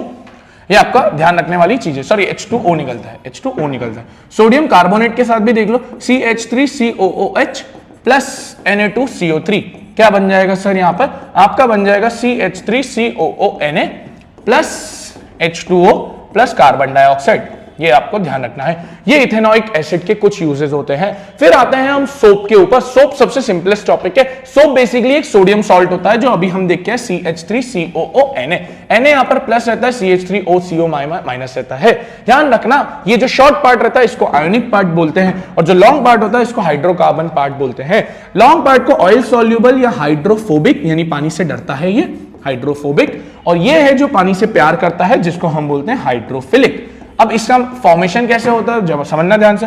मान लो मैंने एक शर्ट ली है, उसके ऊपर दाग लगा है। अब मैंने ऑयल और पानी तो घुलते नहीं है, तो अब मैंने उसके अंदर सोप डाल दिया, तो सोप का जो पिछू वाला पार्ट है वो हाइड्रोफोबिक है, यानी ऑयल से प्यार करता है, पानी से डरता है। तो ऑयल से वो ऐसे अटैच हो जाएगा और पानी से वो प्यार करता है, और जो फिलिक वाला पार्ट है वो वही पानी से प्यार करता है, ये ऐसा बन जाएगा। ये जो गुच्छा बनता है, इस गुच्छे को क्या बोलते हैं? मिसल्स। और जब आप पानी से धोगे तो बेसिकली आपका पूरा का पूरा डर्ट निकल आएगा। This was all about the chemistry. Let move to the physics. तो केमिस्ट्री देख लिया, आप देखते हैं फिजिक्स। फिजिक्स में सबसे पहला चैप्टर आ रहा है लाइट। दो चीजें पता होनी चाहिए, ल्यूमिनस ऑब्जेक्ट और non luminous object. Luminous object उसको बोलते हैं जिनके पास खुद की लाइट होती है, और नॉन ल्यूमिनस होते हैं जिनके पास खुद की लाइट नहीं होती है। दो कॉन्सेप्ट है, रिफ्लेक्शन और रिफ्रैक्शन। रिफ्लेक्शन को ध्यान से समझना, रिफ्रैक्शन बाएं हाथ का खेल है। रिफ्लेक्शन का मतलब होता है द बाउंसिंग और द बेंडिंग ऑफ लाइट। ध्यान से समझना, जैसे मैंने एक लाइट मिरर लिया, आने वाली रे को हम बोलते हैं इंसिडेंट, जाने वाली रे को हम बोलते हैं रिफ्लेक्टेड। बीच में एक इमेजिनरी रे आती है जिसको हम बोलते हैं नॉर्मल। नॉर्मल 90 डिग्री का एंगल बनाती है। इंसिडेंस और नॉर्मल के बीच में बनता है एंगल ऑफ इंसिडेंस, नॉर्मल और रिफ्लेक्शन के बीच में बनता है एंगल ऑफ रिफ्लेक्शन। ध्यान रखना, दो लॉज ऑफ रिफ्लेक्शन है। पहला the incident ray, the reflected ray and the normal all lies on same plane. सारे तीनों सेम प्लेन पे आते हैं। दूसरी चीज ये ध्यान रखनी है, angle of incidence is always equals to angle of reflection. दो लॉज ऑफ रिफ्लेक्शन है। इसके बाद अगर हम आते हैं तो आते हैं दो तरह के mirror, concave mirror, convex mirror. इसमें याद रखना, प्लेन मिरर मैंने हटाया है। प्लेन मिरर की कुछ कैरेक्टरिस्टिक्स याद होनी चाहिए। वर्चुअल इमेज बनती है, इरेक्ट इमेज बनती है। अच्छा, अभी हम वर्चुअल और रियल बहुत बार यूज करेंगे। रियल का मतलब होता है वो इमेज जो स्क्रीन पे ऑब्टेन करी जा सकती है, वर्चुअल यानी वो स्क्रीन पे ऑब्टेन नहीं की जा सकती। इन्वर्टेड और इरेक्ट दो बार यूज करेंगे। इन्वर्टेड यानी उल्टी इमेज, इरेक्ट यानी सीधी इमेज। प्लेन मिरर की बात करें, वर्चुअल इमेज आती है, सीधी इमेज आती है, जितना ऑब्जेक्ट दूर खड़ा है उतनी इमेज आती है। लैटरली इन्वर्टेड बनते हैं, वो वर्ड्स आपको उल्टे दिखना चालू हो जाते हैं।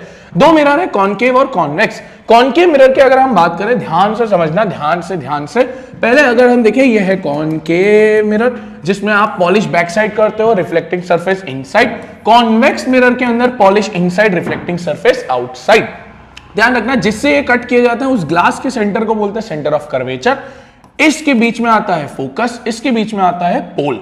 ध्यान रखना, फोकस और पोल के बीच की लंबाई को बोलते हैं फोकल लेंथ। फोकल लेंथ बराबर होता है रेडियस अपॉन 2 के। मान लो रेडियस 20 सेंटीमीटर है तो फोकल लेंथ 10 सेंटीमीटर होगी। याद रखने वाली चीज ये भी है कि कॉन्वेक्स मिरर में भी सेम फंडा होता है, बस CFP। बस प्रॉब्लम क्या है ना, ये जो सारी चीज है ये इसकी पॉलिश साइड पर लाई करती है और इसकी नॉन पॉलिश साइड पर लाई करती है। इसलिए हम इसको बोलते हैं, इसका है रियल फोकस, इसका है रियल फोकस और इसका है वर्चुअल फोकस। ठीक है, अब ध्यान रखना एक और चीज को, हमें यह भी पता होना चाहिए कि फोकस किसको बोलते हैं। फोकस कॉनकेव मिरर में उस पॉइंट को बोलते हैं जहां पर सारी रेस कन्वर्ज हो जाए, यानी मिल जाए। इसलिए कॉनकेव को हम बोलते हैं कन्वर्जिंग मिरर ऑल्सो। कॉनकेव को हम क्या भी बोलते हैं? Converging mirror. ये कॉनकेव ही है दोस्त। और फोकस क्योंकि इसका वर्चुअल है और यहां पर सारी रेस डाइवर्ज होती है, तो इसको इसलिए भी बोला जाता है डाइवर्जिंग मिरर। क्या बोला जाता है? Diverging mirror. और कॉन्वेक्स है ये। तो ये कुछ चीजें पहले तो टर्म्स के बारे में आपने फेमिलियर हो गए। अब इन टर्म्स के बाद जैसे ही फेमिलियर हो जाते हैं कुछ रूल्स आते हैं। 4 रूल्स है सर। सबसे पहला रूल है, अगर कोई रे प्रिंसिपल एक्सिस के पैरेलल है, this is principal axis, after reflection वो पास होगी फोकस से। दूसरा लॉ है, अगर कोई रे फोकस से गई तो रिफ्लेक्शन होने के बाद प्रिंसिपल एक्सिस के पैरेलल हो जाएगी।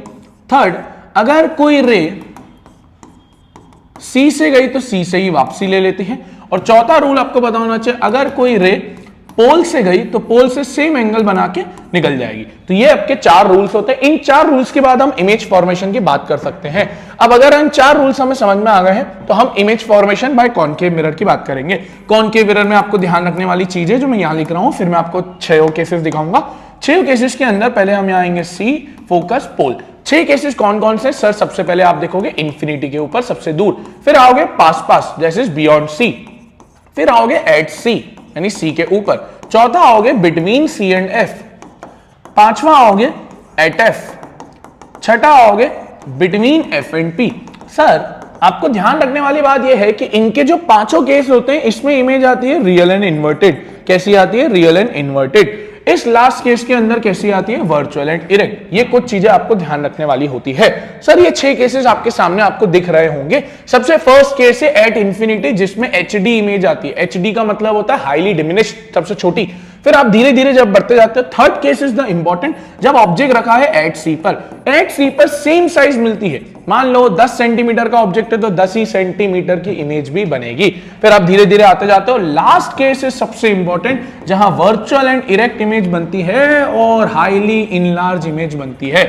इसलिए जो लास्ट केस है उसकी वजह से डेंटिस्ट जो लोग होते हैं वो कॉनकेव मिरर को यूज करना प्रेफर करते हैं। ये आपको ध्यान रखना है।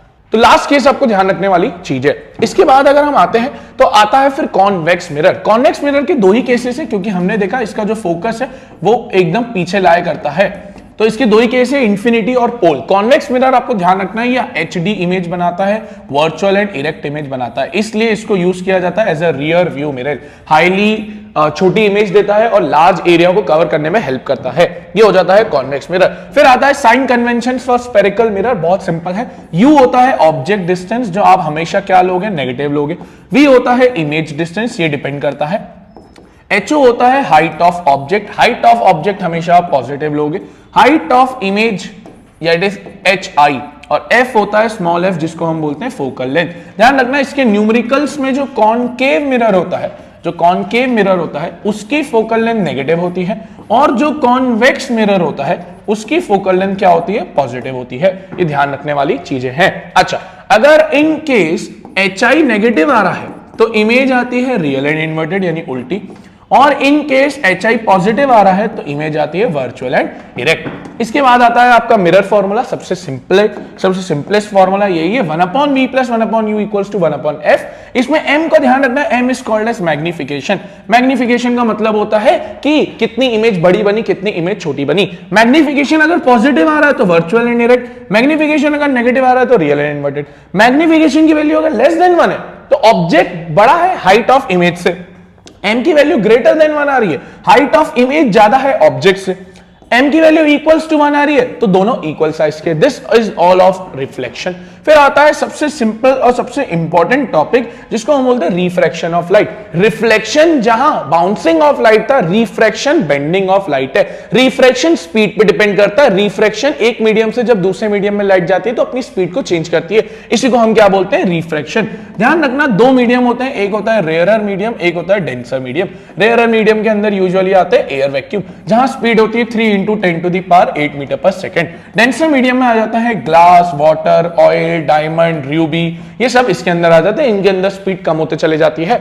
ध्यान से एक चीज समझना कि ग्लास स्लैब से किस तरीके से रिफ्रैक्शन होता है। इसके अंदर 2 चीजें पता होनी चाहिए। जब रेयरर से डेंसर में जाती है तो टुवर्ड्स नॉर्मल हो जाती है, और जब डेंसर से रेयरर में जाती है तो अवे फ्रॉम नॉर्मल हो जाता है, यानी नॉर्मल से दूर हो जाता है। ये ध्यान रखने वाली चीज है। अब देखो जैसे एओ एक इंसिडेंट रे है आई, और ये एयर से ग्लास में जा रही है तो टुवर्ड्स नॉर्मल हो गई, ये मूव कर गई।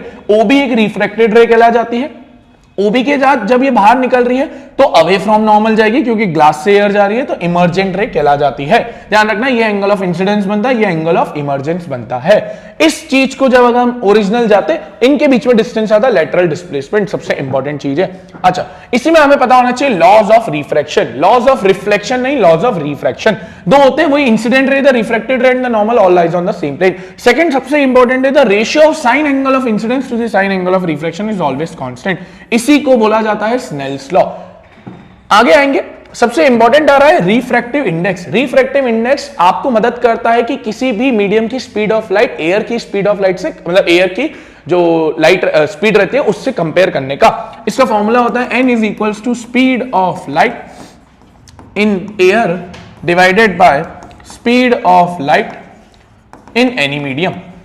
याद रखना n की वैल्यू हमेशा ग्रेटर देन 1 आती है, और n is inversely proportional to velocity. सबसे इंपॉर्टेंट, जितना ज्यादा रिफ्रैक्टिव इंडेक्स उतनी कम स्पीड ऑफ लाइट, जितना कम रिफ्रैक्टिव इंडेक्स उतनी ज्यादा स्पीड ऑफ लाइट। एग्जाम में सबसे ज्यादा आता है।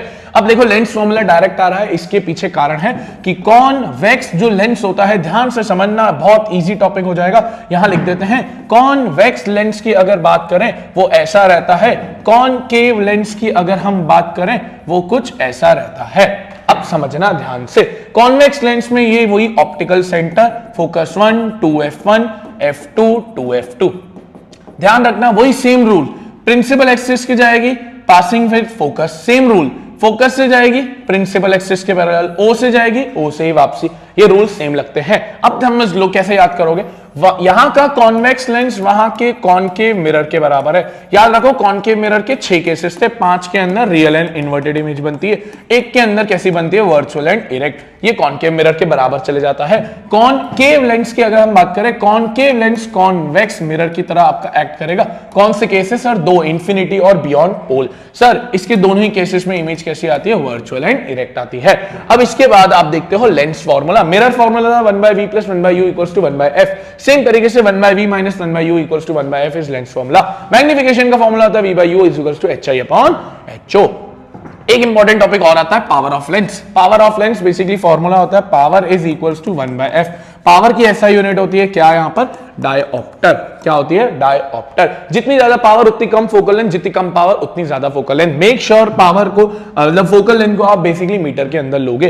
Focal length of convex lens आपको पता होनी चाहिए, कॉन्वेक्स लेंस की फोकल लेंथ पॉजिटिव लेते हैं, वहीं कॉनकेव लेंस की जो फोकल लेंथ देते हैं वो क्या लेते हैं, नेगेटिव लेते हैं। This is all about the light chapter. Light chapter के बाद हम आगे बढ़ते हैं, तो कौन से चैप्टर पे आते हैं, हम ह्यूमन आई चैप्टर के ऊपर आते हैं। सबसे सिंपल टॉपिक है ह्यूमन आई में। सबसे पहले ह्यूमन आई की फंक्शनिंग आपको बहुत अच्छे से पता होनी चाहिए। ह्यूमन आई की फंक्शनिंग की अगर बात करते हैं, सबसे पहला पार्ट है आपका कॉर्निया। सबसे पहला पार्ट कौन सा है यार दोस्त, कॉर्निया। कॉर्निया इसका फ्रंटल पार्ट होता है, ये यूजुअली डस्ट पार्टिकल से प्रोटेक्ट करता है। फिर आता है आइरिस प्यूपिल। प्यूपिल बेसिकली आपका एक होल है, ध्यान रखना, आइरिस प्यूपिल की साइज को कंट्रोल करता है। अगर आप दिन में जा रहे हो तो आपका जो आंख का गोला है वो छोटा हो जाता है, बेसिकली कम लाइट को लेने के लिए, ताकि आंख डैमेज ना हो। वहीं आप जब डिम लाइट में काम करते हो तो प्यूपिल की साइज बढ़ जाती है। ये आपको ध्यान रखने वाली चीज है। जैसे मैं अगर आपको दिखाऊं तो ये देखो, ये जैसे डिम लाइट के अंदर बड़ा छोटा, ब्राइट लाइट के अंदर छोटा हो जाता है, डिम लाइट के अंदर बड़ा हो जाता है। ये आपको ध्यान रखने वाली चीज है। इसके बाद हमारा आता है आइलैंड्स। ये जो आइलैंड है ये कौन सा है sir, this is of convex lens. कौन सा lens, convex lens. Sir convex lens आपको ध्यान रखना है रियल एंड इन्वर्टेड इमेज बनाता है। अब क्योंकि उल्टी इमेज बन रही है तो उल्टी इमेज को सीधा बनाने का काम किसका होता है, ब्रेन का। किसका होता है, ब्रेन का। अभी हम ब्रेन पे भी आगे बढ़ेंगे। अच्छा, इसमें 2 लिक्विड्स आ जाते हैं, एक आ जाता है एक्वस ह्यूमर जो यहां पर रहता है, एक आता है विट्रस ह्यूमर जो यहां पर रहता है। आंखों के लिए जो स्क्रीन होती है वो होती है रेटिना। आंखों के लिए जो स्क्रीन होती है वो क्या होती है, रेटिना। रेटिना में 2 सेल्स होते हैं, रॉड्स और कॉन्स, जो इंटेंसिटी ऑफ लाइट और कलर सेंसेशन के ऊपर वर्क करते हैं। ध्यान रखना, रेटिना पे जैसे इस इमेज बनी, उल्टी इमेज बनी है, जैसे मैंने बोला कॉन्वेक्स लेंस से, इस उल्टी इमेज को ब्रेन तक ले जाने का काम किसका है, ऑप्टिक नर्व। किसका है, ऑप्टिक नर्व। ऑप्टिक नर्व ले जाएगी ब्रेन तक, ब्रेन उसको सीधा कर देगा। इस तरीके से कुछ ह्यूमन आई की फंक्शनिंग चलती है जो मैंने आपको बोला। अब ध्यान से एक चीज समझना कि आइलैंड्स को जो पकड़ के रखता है, आइलैंड्स को जो पकड़ के रखता है वो रखता है आपका सीलियरी मसल्स। अब हमारी फोकल लेंथ कैसे एडजस्ट होती है उसको बोलते हैं पावर ऑफ अकोमोडेशन। ध्यान समझना, अगर कोई दूर ऑब्जेक्ट रहता है तो सीलियरी मसल पुल करते हैं, पुल करने की वजह से उसकी फोकल लेंथ बढ़ जाती है। इसी तरीके से जब ऑब्जेक्ट पास रखा होता है तो पुश करते हैं, फोकल लेंथ कम हो जाती है। इस तरीके से हमारे आंखों की पावर ऑफ लेंस, मतलब पावर को हम बढ़ा सकते हैं, अकोमोडेशन को बढ़ा सकते हैं। पावर ऑफ अकोमोडेशन इसको कहते हैं। और ये सीलियरी मसल्स करते हैं, जब दूर रखा होता है तो पुल करते हैं, थिन बनाते हैं, फोकल लेंथ बढ़ाते हैं। पास रखा होता है पुश करते हैं, थिक बनाते हैं, फोकल लेंथ कम करते हैं। ध्यान रखना है वाले टॉपिक को। फिर आता है डिफेक्ट ऑफ विजन। सबसे सिंपल 3 डिफेक्ट ऑफ विजन है, मायोपिया, हाइपरमेट्रोपिया, प्रेसबायोपिया। मायोपिया का मतलब होता है जब एक इंसान को दूर के ऑब्जेक्ट्स नहीं दिख रहे, पास के ऑब्जेक्ट्स दिख पा रहे हैं। मायोपिया में 2 कारण होते हैं। सबसे पहले होता है हाई कन्वर्जिंग पावर और आईबॉल बहुत बड़ा हो गया है। ध्यान रखना, मायोपिया के अंदर जो इमेज होती है वो रेटिना के बिफोर बन जाती है, रेटिना के बिफोर बन जाती है। सर इसको करेक्ट करने के लिए कौन सा लेंस लगाते हैं, इसको करेक्ट करने के लिए लगाते हैं कॉनकेव लेंस, जिसकी फोकल लेंथ याद रखना नेगेटिव होती है। This is myopia. Hypermetropia just उल्टा होता है। हाइपरमेट्रोपिया में इंसान को पास के ऑब्जेक्ट्स नहीं दिख रहे होते, दूर के आसानी से दिख जाते हैं। हाइपरमेट्रोपिया के भी 2 कारण होते हैं, लो कन्वर्जिंग पावर और आईबॉल बहुत छोटा हो गया है। यहां पर जो इमेज होती है वो रेटिना के बाद बनती है, रेटिना के आफ्टर बनती है। सर इसको सही करने के लिए हम कौन सा लेंस लगाते हैं, कॉन्वेक्स लेंस लगाते हैं, जिसकी फोकल लेंथ क्या होती है, पॉजिटिव होती है। फिर आता हूं थर्ड केस के ऊपर, जिसको बोलते हैं presbyopia. Presbyopia usually old age के अंदर होती है, जब एक इंसान को ना पास के ऑब्जेक्ट दिख पा रहे हैं ना दूर के ऑब्जेक्ट दिख पा रहे हैं। इसमें लिए एक लेंस लगाना पड़ता है जिसको बोलते हैं बायफोकल लेंस। बायफोकल लेंस में जो नीचे रहता है वो कॉन्वेक्स लेंस होता है फॉर पास का विजन, और ऊपर जो रहता है वो रहता है कॉनकेव लेंस फॉर दूर का विजन। इसके बाद जब हम आते हैं तो आते हैं डिस्पर्जन ऑफ लाइट, सबसे इंपॉर्टेंट। जब व्हाइट लाइट एक प्रिज्म से पास होती है तो वो 7 अलग अलग कलर में निकल जाती है, विबग्योर बोलते हैं, violet, indigo, blue, green, yellow, orange, red. अब इसके अंदर इन 7 कलर को स्पेक्ट्रम बोला जाता है, इस फिनोमेना को डिस्पर्जन ऑफ लाइट बोला जाता है। सातों लाइट अलग अलग एंगल से डिविएट होती है क्योंकि इनकी डेंसिटीज अलग अलग रहती है। ध्यान रखना, जो वायलेट रहता है वो सबसे ज्यादा डिविएट होता है और जो रेड होता है वो सबसे कम डिविएट होता है। रेड क्योंकि सबसे कम डिविएट हो रहा है तो इसकी जो वेवलेंथ होती है वो सबसे ज्यादा होती है। वेवलेंथ का क्या मतलब है सर? वो चीज कितनी दूर तक ट्रेवल कर रही है। इसलिए आपने देखा होगा रेड को ट्रैफिक सिग्नल्स, एम्बुलेंस वगैरह के अंदर यूज किया जाता है। वायलेट का मैक्सिमम डिविएशन है तो जो इसकी वेवलेंथ होती है वो सबसे कम होती है, मिनिमम वेवलेंथ आपको देखने को मिलती है, यानी बहुत कम दूर तक ट्रेवल करता है। रिकॉम्बिनेशन सबसे सिंपल है, अगर हम व्हाइट लाइट को 7 पार्ट्स में कर पाए एक प्रिज्म से तो एक उल्टा प्रिज्म लगा लो तो 7 कलर वापस एक व्हाइट लाइट के अंदर मिल जाएंगे। इस फिनोमेना को बोलते हैं रिकॉम्बिनेशन। आगे आएंगे द रेनबो, बहुत सिंपल है। रेनबो कब फॉर्म होता है? रेनबो तब फॉर्म होता है जब बारिश और सनलाइट दोनों आती है, यहां पर नेचुरल तरीके से फॉर्म होता है। ध्यान रखने वाली बात यह है, हर वाटर ड्रॉपलेट जो रेनबो के अंदर होता है वो एक्ट करता है एज अ स्मॉल प्रिज्म। जब सनलाइट आती है तो हर वाटर ड्रॉपलेट उसको स्कैटर कर देता है, मतलब डिस्पर्जन कर देता है 7 अलग अलग लाइट्स के अंदर, तो आपको यह रेनबो फॉर्मेशन देखने को मिल जाता है। इसके बाद सबसे सिंपलेस्ट और सबसे इंपॉर्टेंट चीज आ रहा है एटमॉस्फेरिक रिफ्रैक्शन। एटमॉस्फेरिक रिफ्रैक्शन का क्या मतलब होता है? रिफ्रैक्शन का मतलब होता है bending of light when it passes from one medium to another. Atmospheric refraction यानी यही रिफ्रैक्शन जब एटमॉस्फेयर से हो रहा है। सर क्यों होता है एटमॉस्फेयर से रिफ्रैक्शन? उसके पीछे एक सिंपल कारण है, हमारे अर्थ के ऊपर बहुत सारे लेयर्स है और हर लेयर की अलग अलग डेंसिटी है, और जब लाइट एक लेयर से दूसरी लेयर में आती है तो बेंड होते चलती है। इसी कॉन्सेप्ट को बोलते हैं एटमॉस्फेरिक रिफ्रैक्शन। सर इससे 2-3 चीजें आपको देखने को मिलती है। एक दिखता है ट्विंकलिंग ऑफ स्टार, जो बेसिकली एटमॉस्फेरिक रिफ्रैक्शन से होता है। एक होता है एडवांस सनराइज, डिलेड सनसेट। एक और चीज होती है कि star seem higher than they appear, ये एटमॉस्फेरिक रिफ्रैक्शन से ही कहीं ना कहीं होता है। एक लास्ट टॉपिक इसके अंदर आता है जिसको हम बोलते हैं स्कैटरिंग ऑफ लाइट। स्कैटरिंग का मतलब होता है फैलाव। स्कैटरिंग कब होती है? बेसिकली जब लाइट एक मॉडरेट पार्टिकल से पास होती है। जैसे आपने देखा होगा फॉरेस्ट के अंदर अगर सनलाइट आ रही है तो वो स्कैटर हो जाती है, अलग अलग फैल जाती है, और इसी इफेक्ट को हम क्या भी बोलते हैं? Tyndall effect. इसी इफेक्ट को हम क्या भी बोलते हैं? Tyndall effect. This was all about the human आई। आगे बढ़ते हैं इलेक्ट्रिसिटी चैप्टर के ऊपर। इलेक्ट्रिसिटी का मतलब होता है बेसिकली हमारे घर में चलने वाली तमाम वो अप्लायंसेस। इलेक्ट्रिसिटी में बेसिकली जो फ्लो होता है वो कौन फ्लो होता है? इलेक्ट्रॉन फ्लो होते हैं, तब जाकर हमारे घरों में जो चार्जेस फ्लो होना चालू होते हैं। चार्जेस के नाम पर सिर्फ इलेक्ट्रॉन्स फ्लो होता है, ये ध्यान रखने वाली चीज है। जब चार्जेस फ्लो होते हैं तभी हम बोलते हैं करंट फ्लो होता है। तो करंट क्या है? Basically current is defined as the flow of electric charges in per unit time. Formula बन जाता है current is equals to charges upon time, I is equals to Q upon T. I की SI unit हम क्या बोलते हैं? Ampere. नापने का एक डिवाइस आता है जिस डिवाइस को हम बोलते हैं एमीटर। चार्ज की एसआई यूनिट होती है क्या? कूलम। चार्ज की एसआई यूनिट होती है कूलम।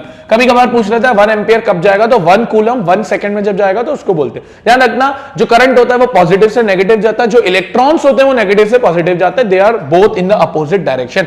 फिर आता है आपका इलेक्ट्रिक पोटेंशियल और पोटेंशियल डिफरेंस। अब चार्ज आएगा तभी करंट आएगा, तो चार्ज को लेके आने के लिए करना पड़ता है वर्क डन।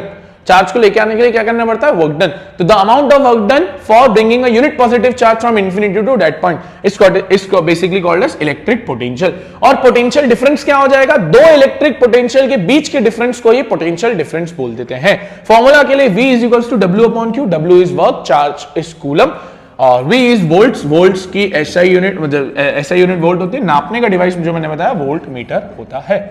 थर्ड चीज सबसे इंपॉर्टेंट आ रही है ओम्स लॉ।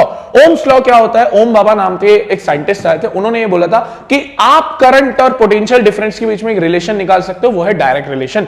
जितना ज्यादा करंट उतना ज्यादा वोल्टेज, जितना कम करंट उतना कम वोल्टेज, यानी V is directly proportional to I।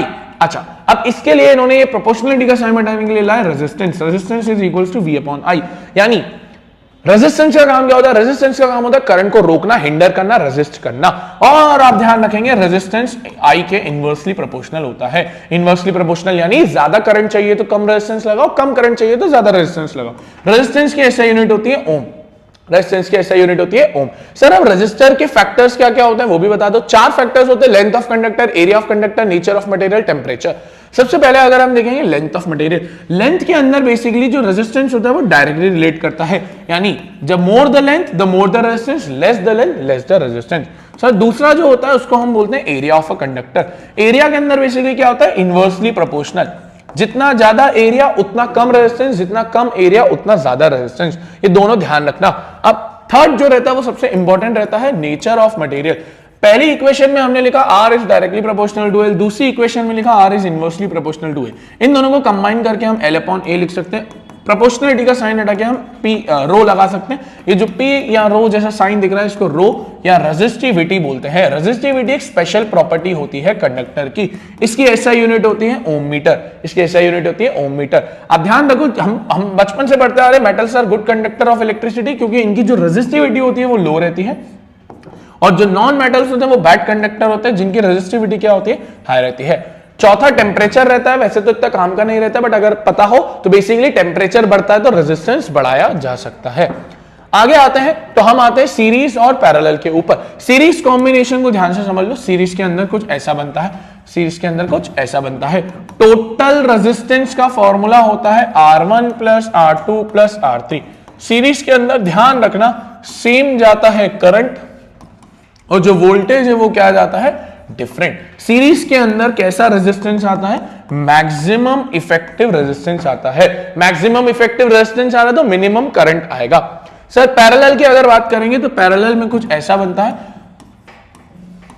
Parallel हमारे घरों के अंदर यूज होता है। इसके अंदर यूजुअली डिफरेंट करंट आता है और सेम वोल्टेज आता है 220 जो हमारे घरों में चलता है।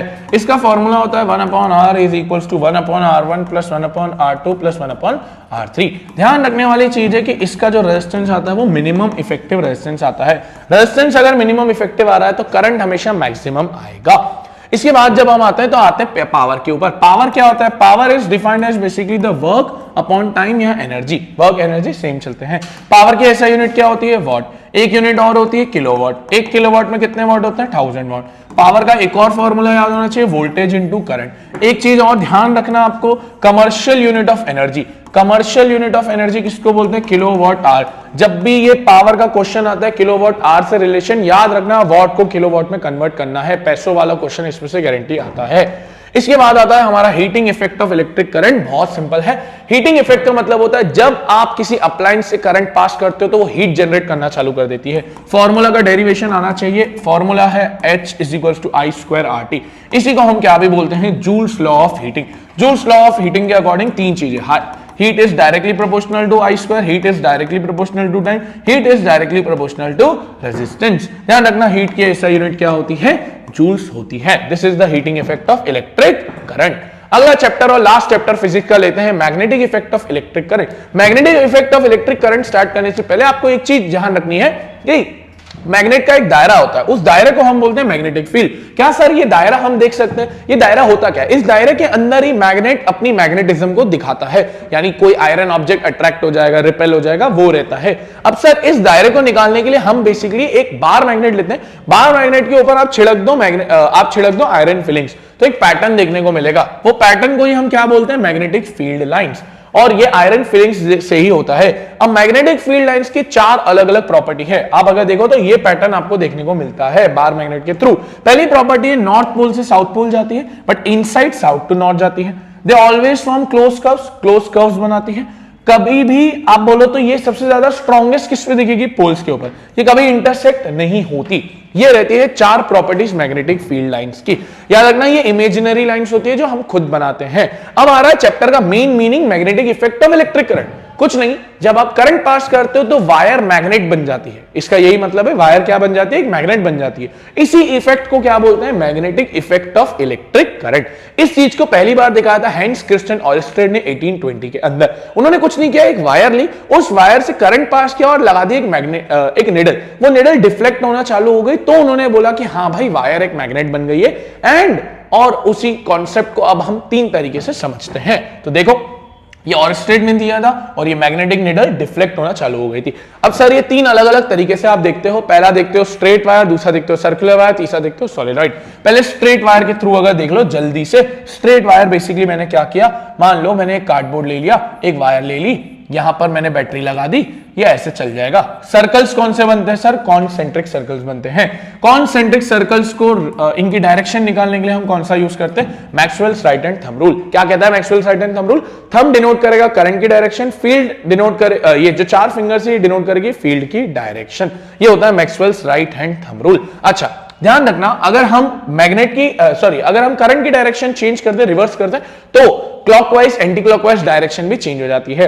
अब मैग्नेटिक फील्ड को डिनोट करते हैं बी से। बी की एसआई यूनिट होती है टेस्ला। बी की एसआई यूनिट क्या होती है? टेस्ला। बी कुछ चीजों के ऊपर डिपेंड करता है। एक डिपेंडेंस है आई के ऊपर, जितना ज्यादा करंट उतना ज्यादा मैग्नेटिक फील्ड, जितना कम करंट उतना कम मैग्नेटिक फील्ड। बी एक और चीज पे रिलेट करता है जो है distance of wire inverse proportion. जितना ज्यादा लंबाई वायर की उतना कम मैग्नेटिक फील्ड, जितनी कम लंबाई की वायर उतनी ज्यादा मैग्नेटिक फील्ड। ये रहता है स्ट्रेट वायर। स्ट्रेट वायर के बाद आता है सर्कुलर वायर। देखो स्ट्रेट वायर को घुमा दो तो सर्कुलर बन जाती है, कुछ नहीं होता। तो सर्कुलर वायर के अंदर भी कॉन्सेंट्रिक ही बनेंगे, कुछ चेंज नहीं होता। Same B is in directly proportional to I, B is inversely proportional to radius, अब यहां रेडियस हो जाता है, and B is directly proportional to number of turns, यानी यहां पर टर्न्स भी आ जाता है, जितना ज्यादा टर्न्स उतने ज्यादा मैग्नेटिक फील्ड। थर्ड आ जाता है सबसे इंपॉर्टेंट, जिसको हम बोलते हैं सोलेनॉइड। सोलेनॉइड अगर मैं आपको बताऊं, सोलेनॉइड का जो शेप रहता है वो कुछ इस तरीके से रहता है, बेसिकली कंडक्टर के ऊपर आप रैप कर देते हो। अच्छा, अब सोलेनॉइड से जो मैग्नेटिक फील्ड निकलती है वो कुछ इस तरीके से निकलती है, जिसको हम बोलते हैं सिमिलर टू बार मैग्नेट। क्या बोलते हैं? Similar to bar magnet. अब बार मैग्नेट की अभी देखिए नॉर्थ टू साउथ जाती है। सर अब क्या हम सोलेनॉइड के पोल्स निकाल सकते हैं? हाँ, आप कुछ मत करो, एक बार मैग्नेट लेके आ जाओ। मान लो ये नॉर्थ पोल है और अगर ये इससे अट्रैक्ट होगा तो ये 100% साउथ हो जाएगा। ये सोलेनॉइड की खास बात होती है। सर सोलेनॉइड में भी कुछ फैक्टर्स रहते हैं, वही directly proportional to current, number of turn से डायरेक्टली प्रोपोर्शनल, और सॉफ्ट आयरन ज्यादा मैग्नेटिज्म प्रमोट करता है। This is the soft iron वाला फंडा। अगला टॉपिक आता है force on current carrying conductor. सबसे इंपॉर्टेंट और सबसे अंडररेटेड टॉपिक यही है। आप एक हॉर्सशू मैग्नेट ले लो, एक परमानेंट मैग्नेट, और ये आपने एक कंडक्टर बना दिया। अब इसमें से हम करंट पास कर रहे हैं। जैसे ही आपने पास किया, ये कौन सा मैग्नेट बन गया? एक इलेक्ट्रोमैग्नेट बन गया। इलेक्ट्रोमैग्नेट यानी the magnet which is form by the electricity. ये टेम्पररी होता है, वो परमानेंट होता है, ये क्या होता है? टेम्पररी। अब क्योंकि ये दोनों साथ में है तो ये दोनों एक दूसरे पे फोर्स लगाएंगे। मेनली परमानेंट मैग्नेट इसके ऊपर फोर्स लगाएगा, और इसी टॉपिक को क्या बोल दिया जाता है? Force on current carrying conductor. Sir क्या फोर्स की डायरेक्शन निकाली जा सकती है? तो आंसर है हाँ। कौन से रूल से निकाली जा सकती है? Fleming left hand rule. Fleming का लेफ्ट हैंड रूल ये कहता है thumb, index finger, central finger तीनों 90 डिग्री के एंगल में होनी चाहिए। थंब डिनोट करेगा फोर्स की डायरेक्शन, ये वाली उंगली डिनोट करेगी आपकी फील्ड की डायरेक्शन, ये डिनोट करेगी करंट की direction. Force, field, current, FBI, ये रहता है फ्लेमिंग का लेफ्ट हैंड रूल। इसके बाद आता है हमारा DC और AC, सबसे सिंपल करंट। DC का मतलब होता है ऐसा करंट जो बेसिकली चेंज होकर नहीं आ रहा, डायरेक्शन सेम चल रही है। AC का मतलब होता है जो हमेशा डायरेक्शन चेंज करके आ रहा है। AC का आपको ध्यान रखना है, ये हमारे घरों में जो होता है वो AC यूज होता है। हर डायरेक्शन 1/100th सेकंड के अंदर चेंज हो जाती है। और एक और चीज आपको जो ध्यान रखनी है वो ये है कि हमारे इंडिया में AC की फ्रीक्वेंसी 50 हर्ट्ज आती है। DC का यूज होता है sir, DC cell battery generators के अंदर यूज हो जाता है। फिर आता है डोमेस्टिक इलेक्ट्रिक सर्किट्स। 3 वायर होती है, live wire, neutral wire, earthing wire. ये होती है रेड कलर की, ये होती है ब्लैक कलर की, ये होती है ग्रीन कलर की। लाइव वायर के ऊपर 220 वोल्टेज आता है, न्यूट्रल वायर के ऊपर 0 वोल्टेज आता है। लाइव को टच करोगे करंट लगेगा, न्यूट्रल को टच करोगे करंट नहीं लगेगा। सर अर्थिंग वायर किसके अंदर काम आती है? जितने भी मेटल ऑब्जेक्ट्स रहते हैं, आयरन होता है, गीजर होता है, रेफ्रिजरेटर होता है, इसमें ज्यादा शॉक लगने के चांसेस होते हैं, तो हम बेसिकली एक अलग वायर लगा लेते हैं। 3 पिन स्विच जो आप घर में यूज करते हो वो लगा लेते हैं, ताकि करंट अगर लगे भी तो वो अर्थ के अंदर चले जाए। अब ये है डोमेस्टिक इलेक्ट्रिक सर्किट, जो basically live wire, main fuse, meter basically reading catch करता है ये। अच्छा, फ्यूज हमेशा सीरीज के अंदर लगता है, ये आपको ध्यान रखना है। और फिर हमारे घरों का जो पैरेलल कनेक्शन रहता ही है। इसके बाद आते हैं, ये सबसे सिंपल टॉपिक है, इलेक्ट्रिक फ्यूज। फ्यूज एक सेफ्टी डिवाइस है जिसका लो मेल्टिंग पॉइंट होता है। ये यूजुअली कब मेल्ट होता है? जब एक करंट की वैल्यू एक्सीड हो जाती है। मान लो 5 एम्पियर का फ्यूज लगाया, तो अगर 6 एम्पियर का करंट चले जाएगा तो फ्यूज मेल्ट हो जाएगा। क्यों होता है सर ऐसा? इसके पीछे 2 कारण होते हैं, शॉर्ट सर्किट और ओवरलोडिंग। शॉर्ट सर्किटिंग के अंदर बेसिकली लाइव वायर और न्यूट्रल वायर मिल जाती है। ओवरलोडिंग के अंदर आपने एक ही अप्लायंस के ऊपर बहुत ज्यादा लोड लगा दिया है, तो इस वजह से हम बेसिकली यूज करते हैं एक सेफ्टी डिवाइस जिसको बोलते हैं फ्यूज। ये हो गया हमारा फिजिक्स कंप्लीट। अब बढ़ते हैं बायोलॉजी के ऊपर। तो अब देखते हैं बायोलॉजी के ऊपर। बायोलॉजी में सबसे पहले आ रहा है लाइफ प्रोसेस। लाइफ प्रोसेस यानी कुछ ऐसी बेसिक प्रोसेस जो हमारे ह्यूमन बींग्स के लिए एसेंशियल होती है। न्यूट्रिशन, एक्सक्रीशन, रेस्पिरेशन, ये सारी कुछ चीजें इंपॉर्टेंट होती है। सबसे पहले अगर हम बात करें न्यूट्रिशन, न्यूट्रिशन का मतलब होता है बेसिकली फूड का इंटेक करना और उससे एनर्जी लेना। अच्छा, अब ये जो न्यूट्रिशन होता है 2 तरह का होता है, ऑटोट्रॉफिक, हेटरोट्रॉफिक। ऑटोट्रॉफिक वो होते हैं जो खुद का खाना खुद बनाते हैं, जैसे प्लांट्स, ग्रीन प्लांट्स। हेटरोट्रॉफिक वो जो डिपेंडेंट होते हैं। इसको भी 3 तरह से बांटते हैं, पैरासाइटिक, सेप्रोफाइटिक, होलोजोइक। अच्छा, हम पहले बात करें न्यूट्रिशन इन प्लांट्स। एक प्रोसेस पता होनी चाहिए, फोटोसिंथेसिस। फोटोसिंथेसिस के लिए आपको लगता है सनलाइट, क्लोरोफिल, CO2, वाटर, ये सारी चीजें लगती है। रिएक्शन ध्यान रखना है, CO2 + H2O। Gives you C6H12O6 glucose और आपको मिलता है ऑक्सीजन। तो ये आपके फोटोसिंथेसिस की रिएक्शन होती है। फोटोसिंथेसिस की रिएक्शन में तीन मेजर इवेंट्स होते हैं। कौन कौन से? Sir absorption of light energy, दूसरा होता है conversion of light energy into chemical, splitting of water into hydrogen और oxygen and reduction of CO2 to carbohydrates. तीन मेन इवेंट्स रहते हैं। इसके बाद आपको ये पता होना चाहिए स्टोमेटा। स्टोमेटा बेसिकली ऐसा रहता है जो लीफ के ऊपर प्रेजेंट रहता है, बीच में इसको हम बोलते हैं स्टोमेटल पोर और आजू बाजू ये जो रहते हैं इनको बोलते हैं guard cells. Guard cells he basically opening and closing of stomata को करते हैं। ठीक है, इसके बाद आता है न्यूट्रिशन इन अमीबा, सबसे सिंपलेस्ट टॉपिक, यानी अमीबा कैसे अपना खाना लेता है। वो ऐसे बाहर फूड पार्टिकल है तो ले लेगा एंड उसका जो स्यूडोपोडिया जिसको हम लेयर बोलते हैं इससे ले लेगा, एक्सक्रीट करने के लिए भी सेम प्रोसेस यूज करेगा। इस प्रोसेस को फेगोसाइटोसिस बोलते हैं। आगे आएंगे न्यूट्रिशन इन ह्यूमन बीइंग, सबसे सिंपल है, जल्दी से कवर करेंगे न्यूट्रिशन इन ह्यूमन बीइंग। सबसे पहले हमारा जो पुतला है वो खाना खाएगा माउथ से। माउथ से खाना खाएगा तो माउथ में उसको मिलेगी दो इंपॉर्टेंट चीजें। सबसे पहली चीज मिलेगी सलाइवा, जो बेसिकली सलाइवरी ग्लैंड सिक्रीट करता है। सलाइवा का काम होता है स्टार्च को शुगर में कन्वर्ट करना और खाने को ल्यूब्रिकेट करना, सॉफ्ट बनाना। फिर माउथ के अंदर ही टीथ होते हैं जो च्यूइंग ऑफ फूड का काम करते हैं। उसके बाद खाना जाता है ईसोफेगस, जो कि है फूड पाइप। फूड पाइप के अंदर कोई भी डाइजेशन नहीं होता, ध्यान रखना। उसके बाद आता है स्टमक। स्टमक में तीन जूसेस होते हैं, उनमें तीन को हम बेसिकली क्लासिफाई करते हैं HCl, म्यूकस और पेप्सिन। HCl का काम होता है to kill the microorganism और to make the medium basic acidic. Mucus का काम होता है HCl से प्रोटेक्ट करना स्टमक की वॉल्स को। पेप्सिन बेसिकली प्रोटीन्स और जो डाइजेशन होता है उसमें मेनली रोल आता है। इसके बाद स्टमक के बाद जैसे ही खाना चले जाता है आगे जाना है तो स्मॉल इंटेस्टाइन। स्मॉल इंटेस्टाइन में दो चीजें मिलती है, एक मिलता है पेनक्रियाटिक जूसेस और दूसरा मिलता है लिवर का बाइल जूस। लिवर का बाइल जूस ध्यान से समझो, बाइल जूस का काम होता है to make the medium basic and also the emulsification of fat, ये इसका काम होता है। बाइल जूस स्टोर कहां होता है सर? गॉल ब्लैडर के अंदर स्टोर होता है।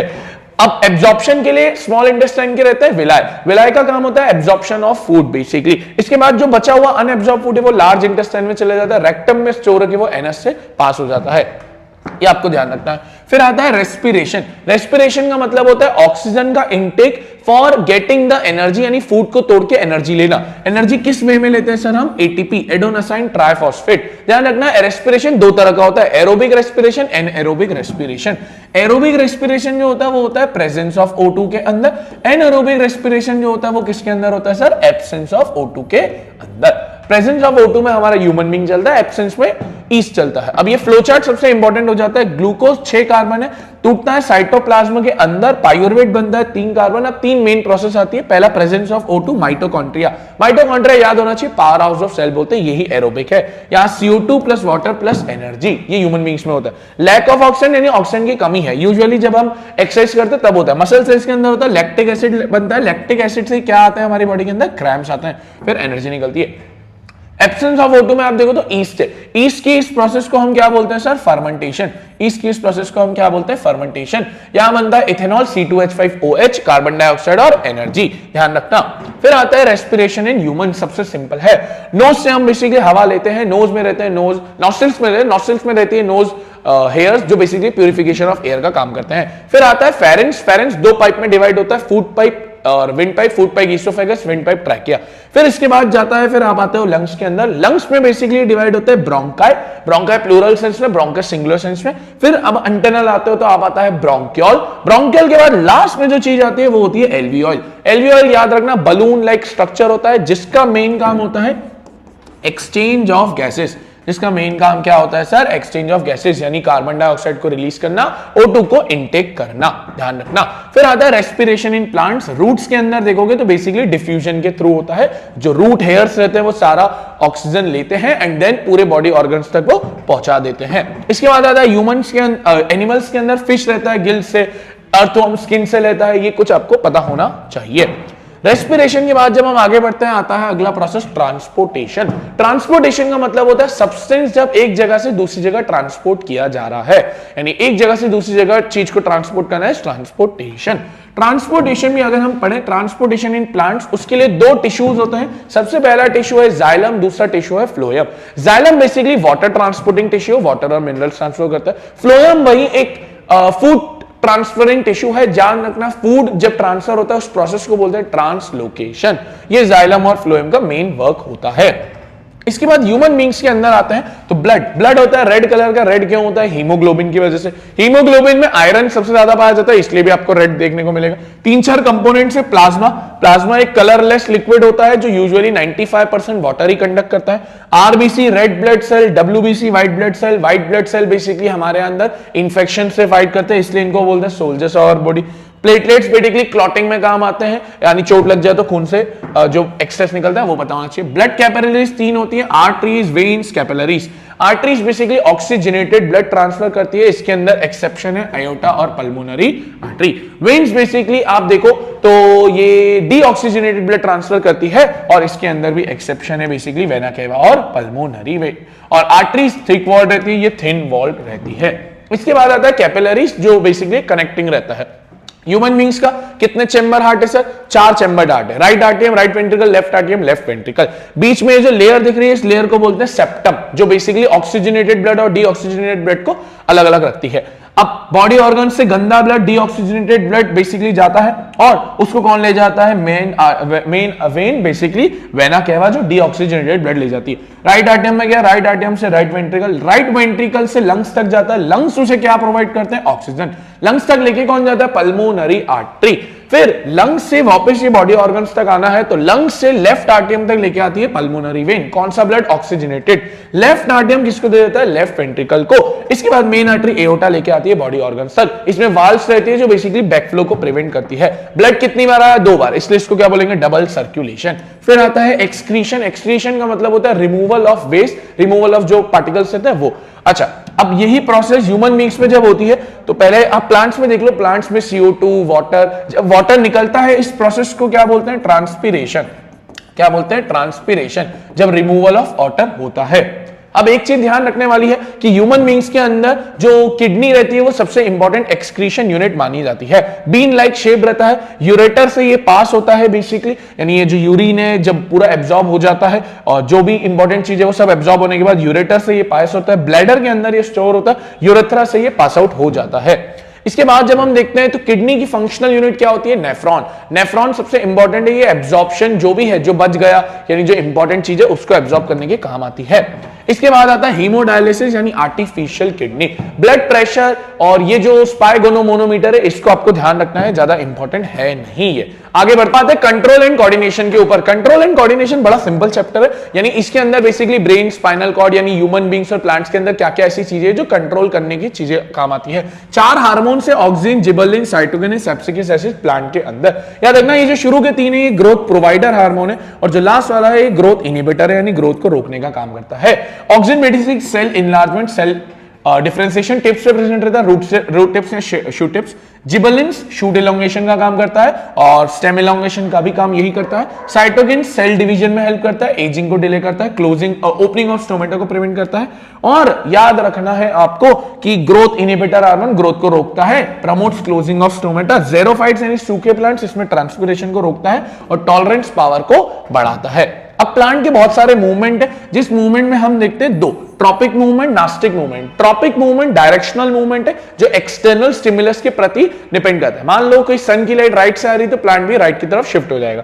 सर ये जो चीज है ये 5 तरह की होती है। सबसे पहले अगर देखें तो फोटोट्रोपिज्म, दूसरी होती है जियोट्रोपिज्म, तीसरी होती है हाइड्रोट्रोपिज्म, चौथी होती है कीमोट्रोपिज्म, 5वीं होती है आपकी थिग्मोट्रोपिज्म। ये आपकी 5 तरह की आ जाती है।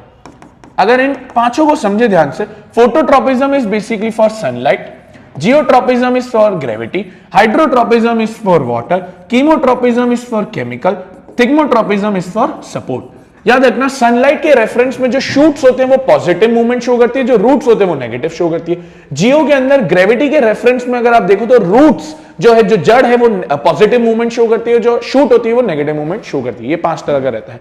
ट्रॉपिक मूवमेंट के बाद आता है आपका नास्टिक मूवमेंट। नास्टिक मूवमेंट एक नॉन डायरेक्शनल मूवमेंट है, एक्सटर्नल स्टिमुलस पे डिपेंड नहीं करता है।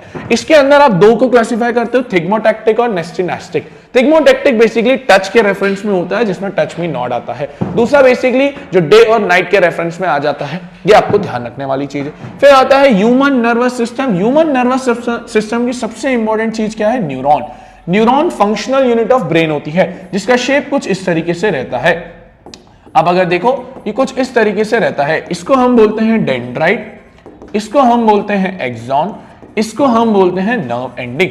अब सर ये ट्रैवल कैसे होता है? मान लो ब्रेन ने इलेक्ट्रिकल सिग्नल दिया, ये नेफ्रॉन का डेंड्राइट इसको कलेक्ट करता है। एक्सॉन का काम होता है इस इलेक्ट्रिकल सिग्नल को किसके अंदर कन्वर्ट कर देना, केमिकल सिग्नल। ये आगे जाता है नर्व एंडिंग के थ्रू, फिर दूसरा न्यूरॉन कनेक्ट होता है। जब दूसरा न्यूरॉन कनेक्ट होता है, दो न्यूरॉन के बीच में जो गैप होती है, उस गैप को क्या बोलते हैं, साइनेप्स। साइनेप्स में केमिकल रिएक्शन टेक प्लेस करती है, वापस से ये इलेक्ट्रिक जो केमिकल सिग्नल है वो कन्वर्ट हो जाता है इलेक्ट्रिकल सिग्नल के अंदर। इस तरीके से नर्व इंपल्सेस ट्रैवल करती है। नर्व इंपल्सेस के बाद आता है हमारा ब्रेन। ध्यान से समझ लो जल्दी जल्दी। ब्रेन बेसिकली एक लिक्विड के द्वारा प्रोटेक्ट किया जाता है, सेरेब्रोस्पाइनल फ्लूइड, जो मैकेनिकल शॉक से प्रिवेंट करता है। ब्रेन तीन तरह का है, fore brain, mid brain, hind brain. Fore brain को अगर बांटेंगे तो ध्यान से जल्दी जल्दी सुनते जाओ यार दोस्त। फोर ब्रेन सबसे फ्रंटल पार्ट है, इसके अंदर हम दो को क्लासिफाई करते हैं, एक करते हैं सेरिब्रम, दूसरा करते हैं हम हाइपोथैलेमस। इनके फंक्शंस क्या है sir? Cerebrum basically thinking, intellectual, learning, writing, reading, ये सब में हेल्प करता है। इंटेलेक्चुअल काम जो भी होता है वो सेरिब्रम करता है। हाइपोथैलेमस बेसिकली बिहेवियर, इमोशंस के अंदर कंट्रोल करता है। हाइपोथैलेमस से एक ग्लैंड अटैच होता है, जिस ग्लैंड को हम बोलते हैं पिट्यूटरी ग्लैंड। क्या बोलते हैं? Pituitary gland. अब ध्यान से समझना, फोर ब्रेन के बाद दूसरा कौन सा ब्रेन आता है? Mid brain. Mid brain usually ये काम करता है प्यूपिल की साइज कंट्रोल करना, जो फिजिक्स में आप पढ़ के आए हो, नेक के मूवमेंट्स को कंट्रोल करना, ये सब इसका काम होता है। मिड ब्रेन के बाद आता है कौन सा ब्रेन? हिंड ब्रेन, जो पीछे रहता है। हिंड ब्रेन बेसिकली तीन तरह का होता है। पॉन्स होता है जो बेसिकली रेस्पिरेशन को कंट्रोल करता है। फिर पॉन्स के बाद जो सेकंड आता है वो आता है cerebellum. Cerebellum basically body balance, body poster को कंट्रोल करता है, और ध्यान रखना ये सारे वॉलंटरी एक्शंस कंट्रोल करता है। तीसरा जो होता है वो आता है मेडुला ऑब्लिंगेटा। मेडुला, ध्यान रखना, ये ब्रेन और स्पाइनल कॉर्ड को कनेक्ट करता है। इसका काम होता है सारा इनवॉलंटरी एक्शन का परफॉर्म करना। इनवॉलंटरी यानी बर्थ, जो बेसिकली हार्ट बीट हो गया, ब्लड प्रेशर हो गया, ये सारा मेडुला कंट्रोल करता है। ये nervous system central nervous system था। एक और नर्वस सिस्टम होता है जिसको पेरिफेरल नर्वस सिस्टम बोलते हैं। पेरिफेरल यानी सपोर्टिव नर्वस सिस्टम। इसके अंदर दो चीजें आती है, वीन्स वगैरह जो होती है, क्रेनियल नर्व, स्पाइनल नर्व्स, ये सारी चीजें होती है। नेक्स्ट चीज जो इंपॉर्टेंट आजकल पूछी जा रही है, रिफ्लेक्स एक्शन। रिफ्लेक्स एक्शन एक सडन एक्शन होता है जिसमें ब्रेन की थिंकिंग नहीं लगती है, स्पाइनल कॉर्ड से डायरेक्ट हो जाता है। फॉर एग्जांपल, एक गर्म हमने तपेला टच किया तो बेसिकली पहले रिसेप्टर होते हैं, रिसेप्टर उसको रिसेप्ट करते हैं, थर्मो रिसेप्टर, फिर एक न्यूरॉन उसको ले जाता है। न्यूरॉन का नाम क्या होता है? Sensory neuron. सेंसरी न्यूरॉन ले जाता है स्पाइनल कॉर्ड तक, और यहां पर है रिले न्यूरॉन। रिले न्यूरॉन से फिर ये वापस जो लेके आता है वो कौन लेके आता है? Motor neuron. मोटर न्यूरॉन लेके आता है बेसिकली एक इफेक्टर के पास, जो मसल को बोलता है भाई पीछे कर ले। इस तरीके से रिफ्लेक्स एक्शन चलता है। रिफ्लेक्स एक्शन में ब्रेन का कुछ लिंक नहीं है। इसके बाद आते हैं हार्मोन्स। सर दो तरह के ग्लैंड है, एक है एंडोक्राइन ग्लैंड, एक है एक्सोक्राइन ग्लैंड। एक है एंडोक्राइन ग्लैंड, एक है एक्सोक्राइन ग्लैंड। ध्यान से समझो, एंडोक्राइन वो होते हैं जो डायरेक्टली पोर करते हैं। क्या करते हैं? डायरेक्टली पोर करते हैं, विदाउट एनी डक्ट। डक्ट यानी पाइप, तो इसलिए इनको क्या बोल दिया जाता है? डक्टलेस। एक्सोक्राइन वो होते हैं जो विथ डक्ट करते हैं, यानी एक पाइप के थ्रू करते हैं, इसलिए इनको क्या भी बोला जाता है? डक्ट ग्लैंड्स बोला जाता है। अब एंडोक्राइन समझे, पेंक्रियास ध्यान रखना, एंडोक्राइन भी है, एक्सोक्राइन भी है। अब अलग अलग ग्लैंड्स हैं, अलग अलग चीजें हैं। सबसे पहले हम देखेंगे पिट्यूटरी ग्लैंड। पिट्यूटरी ग्लैंड के आपके बारे में पता होना चाहिए। पिट्यूटरी ग्लैंड बेसिकली एक ग्रोथ हार्मोन रिलीज करता है, जो बॉडी के अंदर हाइट ग्रोथ करता है, बॉडी ग्रोथ करता है। अगर over secretion of pituitary gland हो जाता है तो उसको गिगैंटिज्म बोलते हैं, और अंडर सिक्रीशन हो जाता है तो ड्वार्फिज्म बोलते हैं। दूसरा अगर देखोगे तो दूसरा आता है आपका पेनक्रियास। पेनक्रियास की बात करें, इसका हार्मोन का नाम है इंसुलिन, जिसका काम होता है to control blood sugar level. क्या काम होता है इसका? To control blood sugar level. अगर इसकी बीमारी हो जाए तो बेसिकली उस बीमारी का नाम डायबिटीज हो जाता है। पेनक्रियास के बाद थर्ड आता है थायराइड। थर्ड आता है थायराइड। थायराइड का हार्मोन होता है थायरॉक्सिन। ध्यान रखना, इसका काम होता है यूजुअली कार्बोहाइड्रेट प्रोटीन के लेवल को कंट्रोल करना। इसकी भी एक बीमारी होती है जिसको बोलते हैं गॉइटर। गॉइटर किससे होती है सर? आयोडीन से होती है। इसका सिम्टम होता है स्वेलन नेक। थायराइड के बाद जो चौथा आता है वो आता है पैराथायराइड। थायराइड के जस्ट नीचे ही रहता है। इसका काम होता है बॉडी के अंदर कैल्शियम और पोटेशियम लेवल को कंट्रोल करना। इसके बाद आता है हमारा एड्रेनल। क्या आता है? एड्रेनल। एड्रेनल बेसिकली जो हार्मोन रिलीज करता है वो कौन सा करता है? एड्रेनलिन। कौन सा करता है? एड्रेनलिन। ये इमरजेंसी हार्मोन है, यूजुअली बॉडी तब रिलीज करती है जब उसको कोई डेंजर दिखता है। इसमें हार्ट बीट बढ़ जाना, ब्लड प्रेशर बढ़ जाना, स्वेट ग्लैंड्स का वर्क करना, ये कॉमन है। छठा आ जाता है थाइमस। थाइमस बेसिकली इम्यूनिटी के लिए काम आता है, थाइमस बेसिकली इम्यूनिटी के लिए काम आता है। इसके बाद जो 7वां ग्लैंड है वो आ जाता है टेस्टिस। टेस्टिस बेसिकली सिर्फ किस में रहता है, मेल। इसका हार्मोन क्या रहता है सर, टेस्टोस्टेरोन। ये यूजुअली बॉडी के अंदर सेकेंडरी सेक्सुअल ग्रोथ को प्रमोट करता है मेल बॉडी के अंदर। सिमिलर तरीके से एक और आ जाता है ओवरी। ओवरी बेसिकली फीमेल में पाया जाता है, जिसका काम होता है एस्ट्रोजन रिलीज करना और प्रोजेस्टेरॉन रिलीज करना। Progesterone is a pregnancy based hormone. ये है कंट्रोल एंड कोऑर्डिनेशन। थर्ड आता है हाउ डू सेक्सुअली, थर्ड आता है रिप्रोडक्शन चैप्टर। रिप्रोडक्शन का मतलब होता है बेसिकली हर ऑर्गेनिज्म के पास नए ऑर्गेनिज्म को जन्म देने की एक काबिलियत रहती है, जिसको हम बोलते हैं बेसिकली रिप्रोडक्शन। सर रिप्रोडक्शन जो होता है वो दो तरह का होता है। रिप्रोडक्शन दो तरह का होता है, कौन सा, एसेक्सुअल और सेक्सुअल रिप्रोडक्शन। एसेक्सुअल में सिंगल पेरेंट इन्वॉल्व होता है, सेक्सुअल में दो पेरेंट इन्वॉल्व होते हैं। एसेक्सुअल में लेस वेरिएशंस आते हैं, सेक्सुअल में ज्यादा वेरिएशंस आते हैं। यहां पर आइडेंटिकल बच्चे पैदा होते हैं, यहां आइडेंटिकल नहीं होते हैं। यहां पर लेस टाइम लेस एनर्जी, यहां मोर टाइम मोर एनर्जी। अच्छा आगे हम बढ़ेंगे तो जो एसेक्सुअल होता है उस एसेक्सुअल के अंदर भी बहुत तरह के आपके टाइप्स देखने को मिल जाएंगे। कौन कौन से सर टाइप्स आपको देखने को मिलेंगे एसेक्सुअल के अंदर, हम जल्दी से इसको करेंगे। एसेक्सुअल के अंदर जो पहला आ जाएगा वो आ जाएगा फिजन। फिजन के अंदर दो आ जाएंगे, एक आ जाएगा बाइनरी फिजन जो बेसिकली किसके अंदर होता है, अमीबा के अंदर होता है, ये ध्यान रखना है आपको। फिर जो दूसरा होता है वो आता है मल्टीपल फिजन। मल्टीपल फिजन किसके अंदर होता है, बेसिकली प्लाज्मोडियम। प्लाज्मोडियम एक मलेरिया कॉजिंग बैक्टीरिया है, ये आपको ध्यान रखना है। फिजन के बाद दूसरा आता है क्या, बडिंग। बडिंग किसके अंदर होता है सर, बडिंग होता है हाइड्रा के अंदर। फिर बड यानी एक आउटग्रोथ चीज। बडिंग के बाद आता है आपका रीजनरेशन। रीजनरेशन बेसिकली किसके अंदर होता है सर, प्लेनेरिया। फिर चौथा देखोगे तो क्या आता है, फ्रेगमेंटेशन। फ्रेगमेंटेशन किसके अंदर होता है सर, स्पायरोगायरा। स्पायरोगायरा। फ्रेगमेंटेशन के बाद जो पांचवा आता है वो आता है आपका क्या, स्पोर फॉर्मेशन। जहां पर स्पोर का मतलब होता है microscopic particles. Spore formation sir किसके अंदर होता है, राइजोपस। स्पोर फॉर्मेशन किसके अंदर होता है सर, राइजोपस। छठा देखेंगे तो वेजिटेटिव प्रोपोगेशन जो यूजुअली प्लांट्स के अंदर होता है। वेजिटेटिव प्रोपोगेशन को भी हम दो पार्ट्स में बांटते हैं, एक होता है नेचुरल वेजिटेटिव और एक होता है आर्टिफिशियल वेजिटेटिव। नेचुरल वेजिटेटिव अगर आप देखोगे तो इसमें एग्जांपल हम डालते हैं क्या, Bryophyllum. Artificial vegetation usually human से होता है, इसके अंदर भी हम चार डाल सकते हैं। एक डालते हैं कटिंग, दूसरा डालते हैं ग्राफ्टिंग, तीसरा डालते हैं लेयरिंग, चौथा डालते हैं टिश्यू कल्चर। ये आपको पता होने चाहिए, ठीक है। तो ये कुछ इस तरीके से आपके रहते हैं। फिर आता है हमारा सेक्सुअल रिप्रोडक्शन इन प्लांट्स। पहले दो तरह के प्लांट्स होते हैं, यूनिसेक्सुअल, बाइसेक्सुअल। यूनिसेक्सुअल का मतलब होता है जिसमें या तो सिर्फ मेल है या तो सिर्फ फीमेल है। बाइसेक्सुअल का मतलब होता है जिसमें दोनों है। एग्जांपल में बाइसेक्सुअल हिबिस्कस, यूनिसेक्सुअल में वाटरमेलन और पपाया। ध्यान से समझना किस तरीके से ये प्रोसेस चलती है। मेल पार्ट है एंथर और फिलामेंट जो बेसिकली स्टेमेन कहलाता है, ये मेल पार्ट है। एंथर कंटेन करता है आपके क्या, एंथर कंटेन करता है आपके पोलन ग्रेन्स जो बेसिकली कुछ नहीं मेल डीएनए है, जो बेसिकली क्या है, male DNA. Female part basically ये है तीन, स्टिग्मा, स्टाइल, ओवरी। ये तीनों को बोला जाता है कार्पल या पिस्टल, ये फीमेल पार्ट है। ओवरी कंटेन करता है ova, that is female germ cell, female egg. अब ध्यान से समझना, पोलन ग्रेन्स बेसिकली ट्रांसफर किए जाते हैं from anther to stigma. Anther to stigma बहुत सारे पॉलिनेटर्स होते हैं, यानी इंसेक्ट्स होते हैं, विंड होती है। ये पॉलिनेटर्स को अट्रैक्ट करने का नाम पिटल का होता है। किसका काम होता है, पिटल का। अब पॉलिनेशन हो गया, पॉलिनेशन यानी transfer of pollen grains from anther to stigma. Pollination होने के बाद ये स्टिग्मा पे आ चुके हैं। स्टाइल, या इसको आप बेसिकली स्टाइल की जगह भी बोल सकते हो पोलन ट्यूब। ये स्टाइल स्टिग्मा में प्रेजेंट पोलन ग्रेन्स को ओवरी में प्रेजेंट ओवा से मिलवाएंगे। जैसे ही पोलन ग्रेन्स ओवा में आ गए, इस प्रोसेस को हम बोल देंगे फर्टिलाइजेशन। फर्टिलाइजेशन यानी the fusion of male gamete and female gamete. Fertilisation होने के बाद आपका क्या बनता है, जाइगोट बनता है। मल्टीपल टाइम सेल डिवीजन होने के बाद बनता है एम्ब्रियो। एम्ब्रियो के बाद बनता है सीड। और ये जो सीड बनने तक की प्रोसेस है, इस प्रोसेस को ही हम क्या बोल देते हैं, जर्मिनेशन। ये होता है आपका प्लांट का प्रोसेस। सर पॉलिनेशन दो तरह का होता है, self pollination, cross pollination. Self pollination एक प्लांट से ही अगर सेम प्लांट में ये चीज हो रही है पॉलिनेशन तो बोलेंगे। क्रॉस पॉलिनेशन जब दो अलग अलग प्लांट के अंदर ये हो रहा है, ठीक है।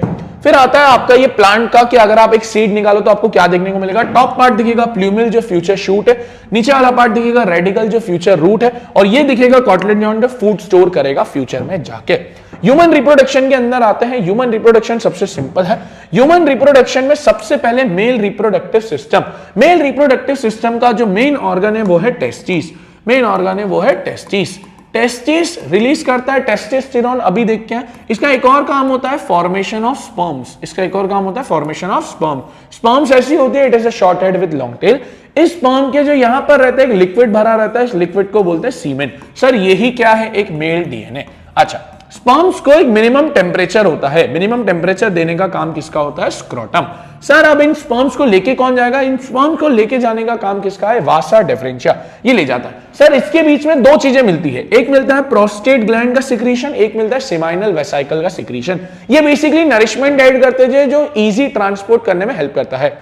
अब वासा डेफरेंशिया जैसे ही ले गई, वासा डेफरेंशिया ले जाती है आपका कहां तक, पेनिस तक। अब यूरेथ्रा जो है, यूरेथ्रा दो चीजों का कॉमन पैसेज है। क्या दो चीजों का कॉमन पैसेज है, एक यूरिन का कॉमन पैसेज है और एक स्पर्म का कॉमन पैसेज है।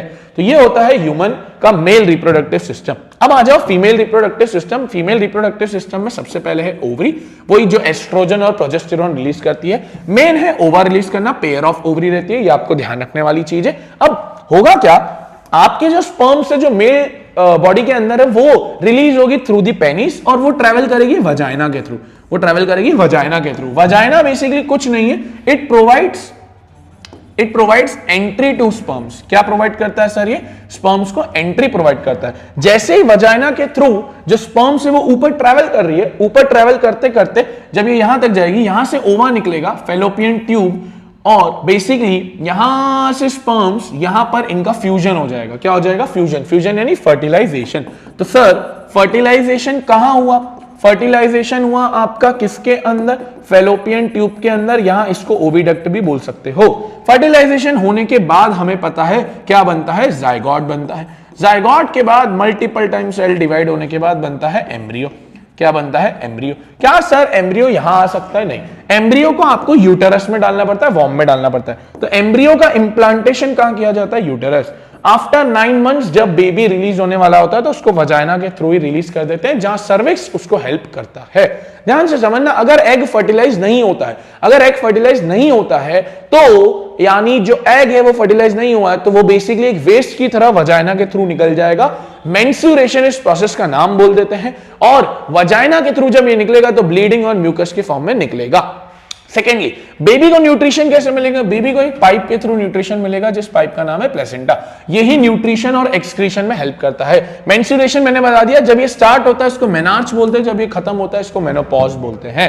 फिर आता है birth control methods. Birth control methods को कॉन्ट्रासेप्शन मेथड्स भी बोलते हैं। कुछ सर्टेन मेथड्स आपको याद होनी चाहिए, surgical methods, mechanical methods, chemical methods, ये कुछ मेथड्स आपको याद होनी चाहिए। अब आते हैं हेरिडिटी के ऊपर, अब आता है हेरिडिटी चैप्टर के ऊपर। Heredity and evolution, basically evolution part तो ओमिटेड है। हेरिडिटी का मतलब होता है बेसिकली एक जनरेशन से दूसरी जनरेशन में जब चीजें ट्रांसफर हो रही है उसको हेरिडिटी बोलते हैं। जैसे मेरे पेरेंट्स के थ्रू अगर मेरे अंदर कुछ ट्रेट्स आ रही है तो उसको हेरिडिटी बोलते हैं। इसमें जो स्टडी करी वो करी हमारे जॉर्ज मेंडल ने। किसने करी, जॉर्ज मेंडल ने। मेंडल ने ये चीज प्लांट्स के ऊपर करी क्योंकि plants was the easy thing जो करना चाहे। अच्छा, प्लांट्स ने भी कौन सा चूज किया, पी प्लांट, मटर का पौधा। मटर का ही क्यों चूज किए, क्योंकि एक साल में 2 जनरेशन रिलीज कर देता है और मटर के बहुत सारे अलग अलग कैरेक्टर्स होते हैं, जैसे शेप होता है, साइज होता है, तरह तरह के रहते हैं, तो ये इन्होंने चूज किया। इनको फादर ऑफ जेनेटिक्स भी बोला जाता है। इन्होंने सर 2 क्रॉस किए। अच्छा ये आप देख लो, 2 क्रॉस किए, एक किया मोनोहाइब्रिड, दूसरा किया डाइहाइब्रिड। मोनोहाइब्रिड क्रॉस के अंदर अच्छा डोमिनेंट और रेसेसिव आपको पता ही है। डोमिनेंट यानी वो स्पीशीज जो बेसिकली सबसे ज्यादा अपने आप को एक्सप्रेस करती है, रेसेसिव यानी जो अपने आप को एक्सप्रेस नहीं करती है। अब पहले हम ले लेते हैं कौन सी जनरेशन, पेरेंटल जनरेशन। हम क्रॉस करवा रहे हैं किसका, टॉल और शॉर्ट का। किसका करवा रहे हैं, टॉल और शॉर्ट का। अब जो F1 जनरेशन जनरेट होगी, ये पेरेंटल जनरेशन ने करा है क्रॉस ब्रीडिंग। अब जो F1 जनरेशन जनरेट होगी वो T और स्मॉल t लेकर क्या बन जाएगा, capital T small t। Sir ये कौन से प्लांट है, सर ये टॉल प्लांट्स ही है। ये कौन से प्लांट्स हैं, टॉल प्लांट्स ही है। सर क्या वेरिएशन देखने को मिला, नहीं, यानी ऊपर भी टॉल थे नीचे भी टॉल थे, कोई वेरिएशन देखने को नहीं मिला। तो सोचा भाई एक बार सेल्फ पॉलिनेशन करवा लो, यानी इन्हीं का वापस करवा लो, capital T small t capital T small t करवा लो। तो यहाँ पर एक क्रॉस बनाएंगे हम, जो आप देखोगे तो ये मेल इधर लिख देना, फीमेल इधर लिख देना, capital T small t capital T small t। अब ये हो जाएगा capital T capital T capital T small t capital T small t small t small t। अब ध्यान से देखो, इस स्क्वायर को बोलते हैं हम पुनेट स्क्वायर। क्या बोलते हैं, पुनेट स्क्वायर। अब ये क्योंकि पुनेट स्क्वायर बना है, अब इसमें चेक करो जो टॉल और शॉर्ट है वो उसका एक रेशियो देखने को मिल रहा है, 3 टॉल है 1 शॉर्ट है, 3:1। इस रेशियो को क्या बोलते हैं सर? Phenotypic ratio. क्या बोलते हैं इसको? Phenotypic ratio. Phenotypic ratio basically external appearance पे होता है। सर जीनोटिपिक रेशियो भी निकाल सकते हैं, capital T capital T capital T small T small T small T, तो ये हो जाएगा 1:2:1। This is a genotypic ratio. Sir dominant क्यों बनती है? क्योंकि we follow law of dominance. Law of dominance क्या कहता है? जब भी एक डोमिनेंट ट्रेट आएगी तो वो हमेशा अपने आप को एक्सप्रेस करेगी, रेसेसिव अपने आप को एक्सप्रेस नहीं कर पाएगी। इसके बाद जब हम आते हैं तो डाइहाइब्रिड क्रॉस। डाइहाइब्रिड क्रॉस में यूजुअली 2 का क्रॉस करवाते हैं। यूजुअली हम जो ले पेरेंटल जनरेशन, जैसे मैंने ले लिया round and yellow and wrinkle and green, ये मैंने 2 ले लिए। अब सर जो F1 जनरेशन बनेगी, F1 जनरेशन में बनेगा capital R small r capital Y small y, ये बनेगा बेसिकली। सर ये अभी भी प्लांट्स कैसे ही है? राउंड एंड येलो, डोमिनेंट ही है। सर अब इसका पुनेट स्क्वायर बनेगा जब ये सेल्फ ब्रीडिंग करेंगे, इन्होंने क्रॉस ब्रीडिंग करी, तो जो पुनेट स्क्वायर बनता है वो बहुत बड़ा बनता है, इसलिए मैं आपको बना के नहीं दिखा रहा हूं, वो आप समझ लोगे। बेसिकली उसके अंदर जो फिनोटिपिक रेशियो होता है वो आपको पता होना चाहिए। 4 चीजों का निकलता है। एक निकलता है राउंड एंड येलो, दूसरा निकलता है राउंड एंड ग्रीन, तीसरा निकलता है रिंकल एंड येलो, और चौथा निकलता है रिंकल एंड ग्रीन। तो ये 4 निकलते हैं बेसिकली। ये निकलता है 9, ये निकलता है 3, ये निकलता है 3, ये निकलता है 1। तो रेशियो हो गया 9:3:3:1। ये होता है डाइहाइब्रिड क्रॉस, ध्यान रखना। डाइहाइब्रिड क्रॉस के बाद बेसिकली आता है सेक्स डिटर्मिनेशन। बहुत सिंपल टॉपिक है। हमारे ह्यूमन बॉडी के पास बेसिकली कितने पेयर ऑफ क्रोमोसोम्स होते हैं? 23 पेयर ऑफ क्रोमोसोम्स होते हैं हर मेल और हर फीमेल के पास। इन 23 पेयर में से 22 पेयर होते हैं ऑटोसोम्स, एक पेयर होता है सेक्स क्रोमोसोम। एक पेयर क्या होता है? Sex chromosome. मेल के अंदर ये जो सेक्स क्रोमोसोम होता है ये होता है XY, फीमेल के अंदर जो सेक्स क्रोमोसोम होता है वो होता है XX। ध्यान से एक चीज को समझना, ये एक मिसमैच्ड पेयर है, हेट्रोजाइगस ट्रेट है, हेट्रोजाइगस है, दोनों अलग अलग। ये होमोजाइगस है, सेम सेम है। यहां पर X की साइज बड़ी होती है, Y की साइज छोटी होती है। अब अगर X क्रोमोसोम यहां से गया और X क्रोमोसोम यहां से आया तो XX बना, it is girl child, female बनेगा। यहां से Y क्रोमोसोम आया, से X क्रोमोसोम आया तो यहां मेल चाइल्ड। याद रखना बॉय और गर्ल की 50-50 प्रोबेबिलिटी है कि बर्थ होगा। अच्छा यहां पर डिपेंड किसके ऊपर कर रहा है? मेल से। मेल X देगा तो गर्ल बनेगा, मेल Y देगा तो बॉय बनेगा। एक चीज और आती है एक्वायर्ड ट्रेट और इनहेरिटेंट ट्रेट। एक्वायर्ड ट्रेट वो होती है जो हम ओवर द लाइफ टाइम हम लेते हैं। इनहेरिटेंट मतलब होता है जो हम अपने मम्मी पापा से ले लेते हैं बेसिकली। याद रखना एक्वायर्ड ट्रेट कभी भी आगे पास ऑन नहीं हो सकती और basically inherent trait pass on हो सकती है। This was the heredity chapter. इसके बाद हम आते हैं हमारे कौन से चैप्टर के ऊपर? Our environment. आर एनवायरमेंट सबसे सिंपल चैप्टर, 3 नंबर का ये चैप्टर बैठ पा रहा है। आर एनवायरमेंट चैप्टर की अगर हम बात करें, आर एनवायरमेंट के अंदर सबसे पहले एक चीज होती है जिसको हम बोलते हैं इकोसिस्टम। इकोसिस्टम क्या होता है सर? इकोसिस्टम यानी जहां लिविंग यानी बायोटिक और एबायोटिक दोनों स्पीशीज आपस में रिलेट करती है, आपस में वर्क करती है। इसमें natural ecosystem, artificial ecosystem. Natural यानी जो बेसिकली फॉरेस्ट हो गए, माउंटेन्स हो गए, रिवर्स हो गए, ये natural ecosystem. Artificial kitchen ecosystem हो गया, एक्वेरियम हो गया, ये होते हैं आर्टिफिशियल। अब सर 3 मेजर कंपोनेंट्स है इकोसिस्टम के, 3 मेजर कंपोनेंट्स है इकोसिस्टम के, जिसमें हम सबसे पहले काउंट करते हैं किसको अंदर? प्रोड्यूसर्स। दूसरे हम काउंट करते हैं किसको? कंज्यूमर्स। और तीसरे हम जो काउंट करते हैं वो किसको करते हैं? डिकम्पोजर्स। बहुत सिंपल है सर। प्रोड्यूसर का मतलब होता है जो प्रोड्यूस कर रहे हैं, जैसे एग्जांपल के तौर पर प्लांट्स, इनको ऑटोट्रॉप्स भी बोलते हो। कंज्यूमर यानी जो कंज्यूम कर रहे हैं। इसमें आप फिर 3 आते हो, हर्बीवोरस, कार्निवोरस, ओमनीवोरस। हर्बीवोरस यानी जो पेड़ पौधे खाते हैं, कार्निवोरस यानी जो सिर्फ शाकाहारी जो एनिमल्स खाते हैं, सॉरी, ओमनीवोरस ह्यूमंस जैसे जो दोनों खा सकते हैं। डिकम्पोजर्स क्या होते हैं? जो डिकम्पोज करते हैं, जो छोटे छोटे माइक्रोब्स होते हैं, माइक्रो ऑर्गेनिजम्स होते हैं। ध्यान रखने वाली चीज है इसके अंदर फूड चेन। फूड चेन किसको बोलते हैं सर? फूड चेन बेसिकली एक चेन है जिसके अंदर बहुत सारे ऑर्गेनिजम्स एक दूसरे के ऊपर डिपेंडेंट है। हम एक छोटी सी फूड चेन बनाते हैं। फॉर एग्जांपल मैंने लिया एक ग्रास, ग्रास को खाएगा ग्रास ऑपर, ग्रास को खाएगा ग्रास ऑपर, ग्रास ऑपर को खाएगा फ्रॉग, फ्रॉग को खाएगा स्नेक, स्नेक को खाएगा हॉक। सर अब इसमें ट्रॉपिक लेवल से याद रखना, एक फूड चेन के अंदर 4 या 5 से ज्यादा ट्रॉपिक लेवल नहीं हो सकती। उसके पीछे कारण the 10% energy law, the 10% energy law. वो क्या कहता है सर? जो ग्रास है, ग्रास को सनलाइट मिलेगी। याद रखना जो ग्रास सनलाइट लेती है वो सिर्फ 1% देती है। कितना लेती है? 1%। अज्यूम करते हैं ग्रास को मिला कितना जूल? 10,000 जूल। कितना मिला? 10,000 जूल। अब जब ये ट्रांसफर होता है नेक्स्ट ट्रॉपिक लेवल के ऊपर, तो 10,000 जूल में सिर्फ 10% ट्रांसफर, यानी कितना जूल, 1000 जूल ग्रास ऑफर को मिला। फ्रॉग को कितना मिलेगा, उसका 10%, 100 जूल। स्नेक को कितना मिलेगा, सिर्फ 10 जूल। और हॉक को कितना मिलेगा, 1 जूल। तो इसलिए मैंने बोला 4 या 5 से ज्यादा नहीं हो सकती, क्योंकि लास्ट तक जाते जाते तो बेसिकली एनर्जी बचेगी नहीं। अच्छा सर, 90% एनर्जी कहां रह जाती है? 90% एनर्जी एनवायरमेंट के अंदर ही स्टोर हो जाती है। This is a food chain. Food chain में एक चीज और ध्यान रखने वाली यह है, ये यूनिडायरेक्शनल रहती है, और एक चीज और होती है जिसको हम बोलते हैं फूड वेब। फूड वेब का बेसिक क्या मतलब है, जब बहुत सारी फूड चेन्स को साथ कर देते हो, क्लस्टर बना देते हो, तो उसको बोलते हैं फूड वेब। आगे बढ़ते हुए फूड चेन हो गया, फूड वेब हो गया, इसके बाद आता है आपका ओजोन लेयर। बहुत सिंपल सी लेयर है यार। ओजोन बेसिकली O3 मॉलिक्यूल है, जो बेसिकली एक इंपॉर्टेंट लेयर है जो अर्थ एटमॉस्फेयर पे प्रेजेंट है। इसका काम होता है to protect from UV rays. UV rays हमारे लिए क्या कर सकती है, स्किन कैंसर कॉज करती है, प्लांट और एनिमल की लाइफ को भी डिस्टर्ब कर सकती है, ये बहुत सारी चीजें करती है। ध्यान रखने वाली एक और चीज है कि यूवी रेज की O3 जो है ओजोन लेयर, ये डिप्लीट हो रही है। क्या हो रही है, डिप्लीट हो रही है। डिप्लीट क्यों हो रही है, क्योंकि ज्यादा से ज्यादा यूज किया जा रहा है CFCs, दैट इज क्लोरोफ्लोरोकार्बन्स, जो यूजुअली रेफ्रिजरेटर्स, एयर कंडीशनर्स के अंदर यूज होता है। अब इसको सही करने के लिए एक कमिटी बनाई जिसका नाम था UNEP, that is United Nations Environment Programme. इन्होंने बैन लगाया क्लोरोफ्लोरोकार्बन्स के ऊपर। चैप्टर का लास्ट टॉपिक जो आपको पता होना चाहिए वो होता है बायोलॉजिकल मैग्निफिकेशन। बायोलॉजिकल मैग्निफिकेशन क्या होता है सर? बायोलॉजिकल मैग्निफिकेशन, जब हम यूजुअली एक लोअर ट्रॉपिक लेवल के ऊपर कुछ केमिकल्स को स्प्रे करते हैं, यूजुअली वो केमिकल होता है DDT। अगर हम कुछ केमिकल्स को स्प्रे करते हैं तो होता क्या है, वो केमिकल्स जब दूसरा फूड वाला जो बंदा है, जो दूसरा ट्रॉपिक लेवल का, वो खाएगा, फिर ऐसे जब चलते जाएगा तो टॉप लेवल पे जो ह्यूमंस रहते हैं उनके पास ये जो केमिकल्स का कंपोजिशन है ये भी आ जाएगा। तो अल्टीमेटली उससे जो लाइफ है, जो एक्वेटिक लाइफ है यानी, और जो ह्यूमन लाइफ भी है, वो खराब होती है, क्योंकि केमिकल्स का इंटेक हम करते जाते हैं। This is the biological magnification.